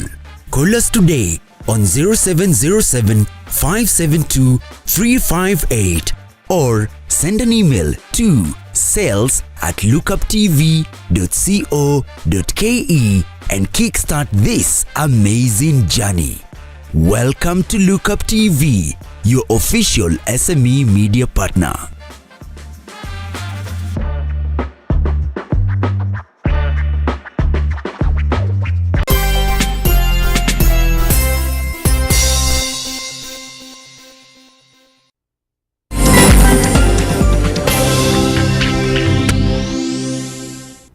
Well, thank you very much for staying with us.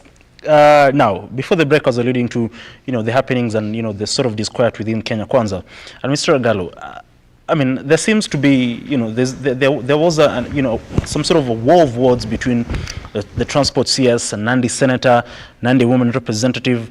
Samson Cherargei has been, making the headlines for quite some time. He's always, you'd want to say he's a controversial man, because on one hand, he has been trying to battle sports CS, Ababu Namwamba. On the other hand, is taking on his governor, Stephen Sang. At some point, the governor did write a letter slamming him for always being on his neck, and now he's sort of taking on transport CS Kipchumba Murkomen. What do you make of this sort of disquiet within the government, especially in the Rift Valley?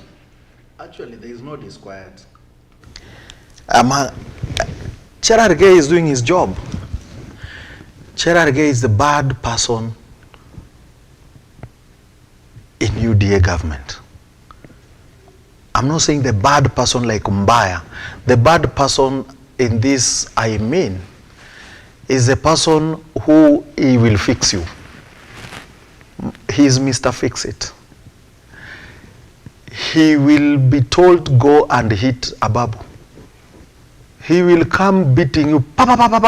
He doesn't even know why he's beating you. He's just beating you because he's been summoned. Hey, kuja ile jamaa anatusumbua bana, hebu handle iko ngori yake ni hii na hii, wacha uone vile natandika.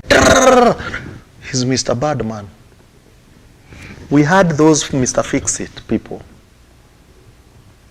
If you remember Keheka Kimani, he just wanted to make sure Moi doesn't become the president. Why? What had Moi done? Nothing. They even formed Mount Kenya Mafia. Were it not for Njonjo, Moi would not have become a president of Kenya. They were there to make things hard for Moi. To an instance, some guy even slapped Moi. They are Mr. Fix-It. They are there. During Moi's time, we had Makto. Bonadawa could even, on someone on a phone, we be told, wachana na hiyo ministry for nini, sema ume resign, tutakupatia kitu ingine. Makto resigned from the ministry and became head of London, East Africa. And left that ministry for Kenyatta, Uhuru. There were people who were always in the government, but they had to be there to fix things. They are called Mr. Fix-It. Cherargei is not saying anything. He is doing his job.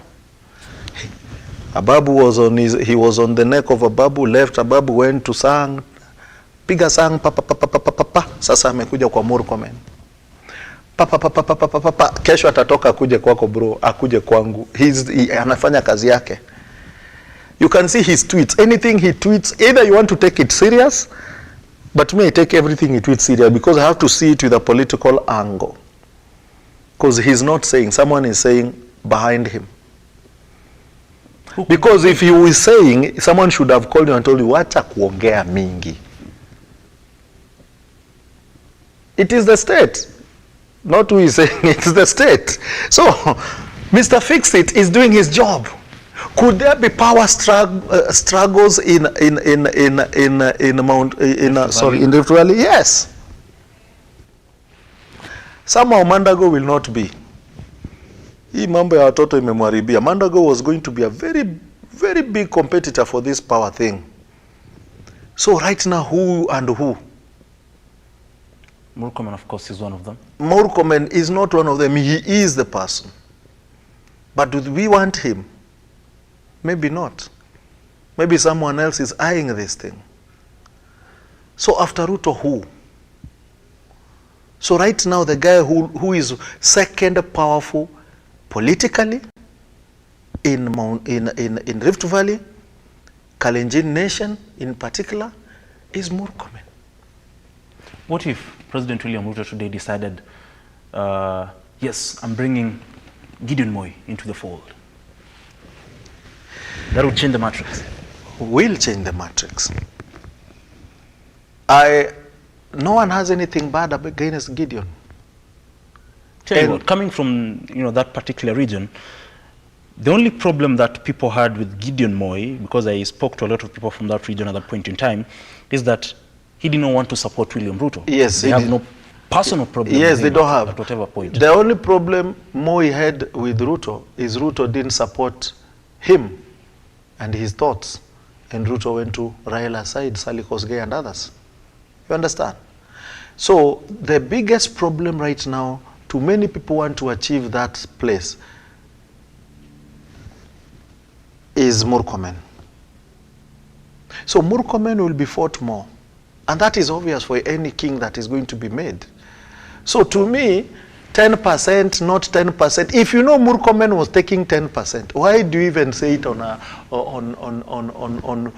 in front of the public? Why don't you take the documents to DCI? And why don't you then drop the documents somewhere in Nairobi town, someone picks them, and then we can put on social media and show people what is happening? Why do you make noise? Because you don't have stories to say. But you can say it to tumble waters. You want to see how deep is this guy entrenched. So unatumwa uguze maji pa uone ripples. So if that Murkomen thing was going to cause ripple up to the end of Kalenjin Nation, Kericho side, to the end of Kalenjin Nation, Uganda side, down to here and everywhere, then we'll have a problem. Then this is someone to cut down, remove, put another thing. Moi was good at it. Moi would bring you down and bring someone else up. I'll show you an example. Nyachai was so powerful. Then he was brought down. Some ministers were so powerful. Then you brought even Isahakia, who became a minister for finance, who people even forgot. I'm even saying the name. Do you remember that name? You see? There was somebody, Isahakia. There was someone, there were so many names. Shakombo, something like that. I know Shakombo. You remember Shakombo? Yes. He was a minister for same finance, something like that. Why were those ministries being brought very weak people? Because the most powerful people were running with it, then you are brought down, someone else is brought up. You're brought to a ministry where now you cannot even kohoa, you cannot even make any noise. So this is what happens in political game plans. And I don't see a problem with that. It's all about war. If it is really stealing, I also don't give a problem. Let them steal, because, I mean, what else can we do? It is upon you to decide, do you want to steal everything from us or you steal kidogo? It's about them, because what do you say about stealing? Then, Kawira Mwangaza. Before we jump to Kawira Mwangaza, we've talked about the issue of, politics and political kingpins within the Rift Valley, and probably Kipchumba Murkomen being one of them. Over the weekend as well, that is I've talked about there being some sort of disquiet.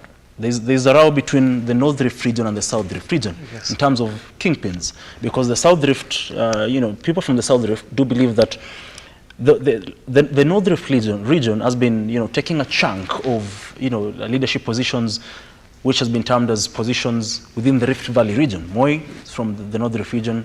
William Ruto is from the North Rift region. Kipchumba Murkomen, who is being talked about now as being one of the possible successors to President William Ruto, is from the North Rift region. And over the weekend, the majority whip, that is Sylvana Sosoro, in an event in Bomet County, tried to the launching of NGCDF. Ngaf, beg your pardon, by Lynette, who is the woman representative. Osoro tried to urge the people to shun from the issues of political kingpins within the region, and the event ended up being chaotic. So very. Because the people did not really like what he was talking about, because he said William Ruto is the current kingpin. Forget about the issue of kingpins. The people of the South Rift do want to front someone of their own who will counter someone from the North Rift region. Does that pose a threat to President William Ruto? No. Because those are emotions being sold by people who want to have positions. When William Ruto goes there as their child, they will keep quiet. That happens in Luo Nyanza too, where people say the power is always in the central Nyanza, where Raila came from, that nobody has come from South Nyanza. And that's why Kidero and the former governor Migori Obado want to take to save Luos from the yoke of Odingas. Then they run around with that propaganda that we are removing you from Odingaism. When the sun comes down and it is evening, people in their houses, they will still say Raila is our king. So Ruto is not troubled. What is troubling here is these young guys down here. Everyone wants to be a king now. And it is a war not against Ruto. It is war within them. So they want somebody who they confront to take powers away from the other person. So that when Ruto comes out, he's the person taking the limelight. It is power game. The same power game that said in Kikuyu land, that power is centered in Kiambu, cannot leave River Chania to the other side. So when power left River Chania and went to Nyeri, at least those people in Nyeri and Murang'a felt appeased. So these power games are always there. To me, it's more about the young guys under here struggling for power and recognition. It's power game. But Ruto is not part of it. Even Raila Odinga, the Kideros will run horse. Yesterday they were in Homa Bay launching UDA. They will launch, my friend. KANU was launched 1,000 times. KANU was launched in Nyanza by Omamo, by who, but Okwanyo and others. But when the time came for Odinga to roar, they even forgot they had even launched KANU and people had taken KANU tickets. You know, my father had a KANU card that even had stamps, but my father was always Odinga, but he had a KANU card. But at no time did he even vote KANU. He was always Odinga. So that's what I'm saying. Having said that, this power struggle is always the same. Now, before we link and talk about the issue of Kawira Mwangaza, power, the politics of power and the politics of succession.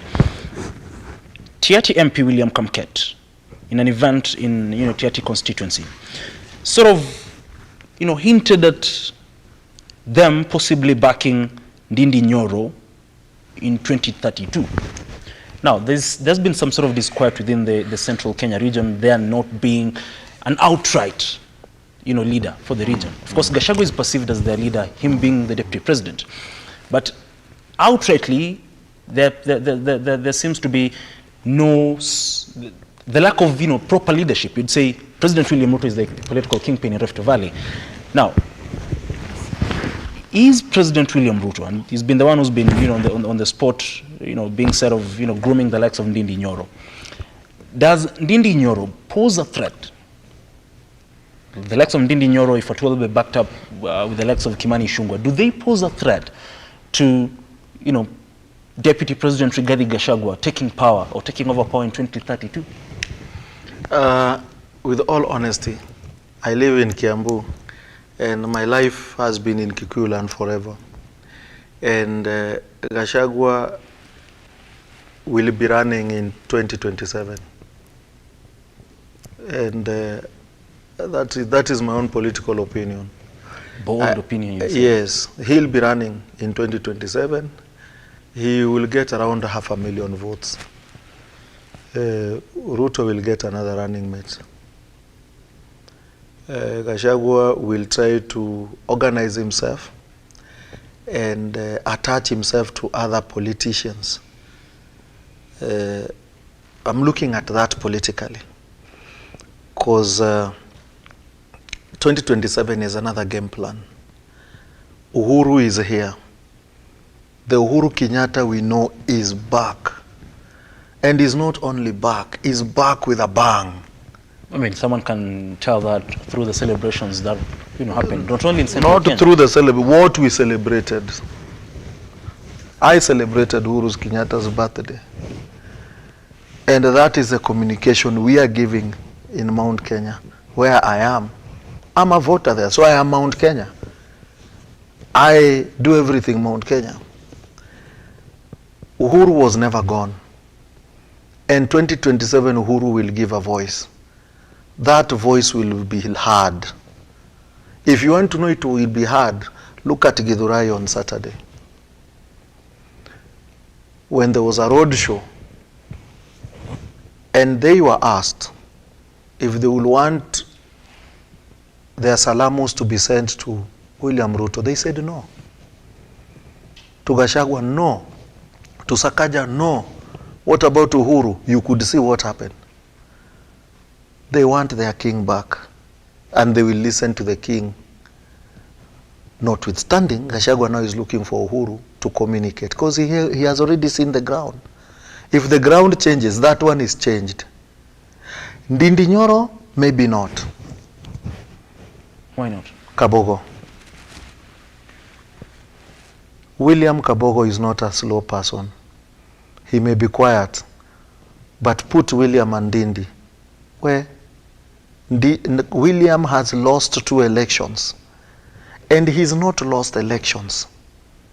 The first election he was rigged. I was there. I was running. I told him that this is going to be bad on your side. Me, I know I'm losing. But you, all powers that be against this, you're not going to be the governor. He lost. The second election, this one, everything was around, and you could see. If William stayed with Raila, he would have won the election. He was not able to stabilize himself. He was either with Raila or with Ruto. So by the time he was deciding, it was already a done game. We could have voted William very easily, but he made us not vote him because he didn't make a choice. So we voted the other person. We knew he was going to fail, but we just gave, because now we couldn't vote UDA at all. So now, come 2022, where will the power go? 2027, sorry. The power is on William to lose. Kabogo, to lose. If he can work it well, if Kabogo can handle this very well right now, and the way the Mount Kenya nation feel tired with this government today, if Kabogo can hold with Kalonzo, then hold with Raila and Munya, they have taken it. Munya will be the kingpin of Mount Kenya East. Watch this space. Uhuru will talk. What about Kawira Mwangaza will be fought, and she's being fought. That would be my next question, because why? The king see her very weak to bring people together to hold firm for the king for the next election. Which king is this? Moses Kuria is telling you who the king is. It's only you to look at what Moses Kuria is saying to understand who's the king. So I want to bring someone who I can entrust these people to be brought to me. Who is this person? The deputy governor will be very weak and will be controlled and do anything the other people want. Kawera is not. Because when you are independent, you become independent mind. You do what you think because you feel I'm entitled to these people, not to this other person pushing me. You understand?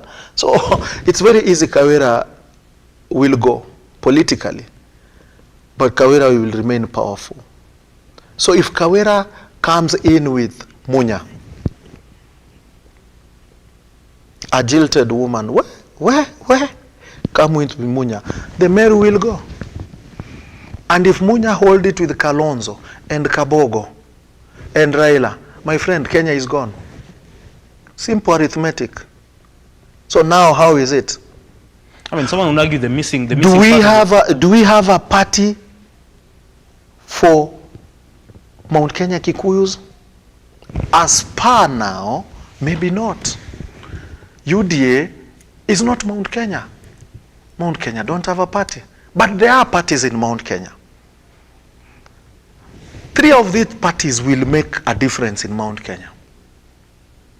PNU, Jubilee, and Kabogos to Jibebe. One of them will come powerful. There will be no new party. There are 3. And one of them will be the party to beat. Where's Mother Karua in this picture? Mother Karua. Mother Karua has NAK Kenya. And it's not by default that I didn't mention Mount Kenya. Is a political game changing in Mount Kenya. You will see. Mother Karua will be there, but we'll have to join hand with these other guys. You understand? But the parties are 3. Those 3 parties will decide. So where will be William Ruto? And you ask me politics. William Ruto will have to look for a party to work with. Not that one party UDA, the way he thinks that all parties will join in UD. It will be very hard. If there are parties to join in UDA, Yanze Amani Kenya and Ford Kenya, it will be very hard. So which other parties that will come in will depend. That's why I'm telling you, deputy could run.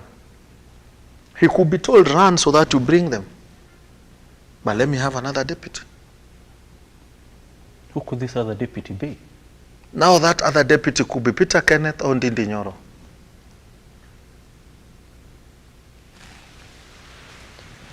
I mean, Ruto has been known for grooming young politicians, and if you'd want him to, pick someone who you'd say sort of vocal, someone who can, endear himself to the people. Peter Kenneth has been, quiet for some time. He's been away. You no longer see him in, azimio press conferences or meetings or rallies. People are looking at a person who can work, not talk too much. Let me now tell you. Humans are funny. Do you know a man who makes too much noise will never marry a woman making too much noise? Will marry a quiet woman. Do you know a very noisy woman will not get married to a noisy man? That is how life is. So the characteristics of Moi, people wanted a change of character. Usually it's not a change of government. They got a very quiet president who never moved anywhere. Then they got too tired with this quietness. That's why people would say, hata upige Kibaki, hata kujibu. Then they found Uhuru, a guy who would speak out and get even annoyed on camera. Okay? Then baadaye, now they have Ruto. Now the character of Ruto and his deputy is almost the same. They're all outgoing. They're all, that is wrong. You should not have your character. You cannot have your character. No. So now, the character that is lower to Ruto is what you should look at. It's usually not the person at nini. And you look at Peter Kenneth, he was never loud, but his development would work. And that's why people say Kibaki hakuwa anaongea lakini matendo yalikuwa anaongea. Now, Mr. Regalo, because time is not really on our side. As we wrap up in a minute, the issue of Kawira Mwangaza, whether there's a political hand in it or not, will she survive this time round? How I wish she does. Because Kawira has nothing wrong. And this is what I want to ask. And please allow me today, and it has come, it is good that you ask this. We Kenyans are so patriarchal, depends on what your brain tells you. When you have a women first lady, you don't have a problem with that woman moving around with the husband, wakionekana pale, akifanya vitu hapa na pale. You don't have a problem, sindio? You know, Kenya have never had first gentlemen. Kenya has never had. Sasa ndo tunaanza kuwake up kuna konga na ma first gentleman. Soon we'll have a first gentleman in State House. So if this man is moving with a wife, you wanted the wife to move with a boyfriend.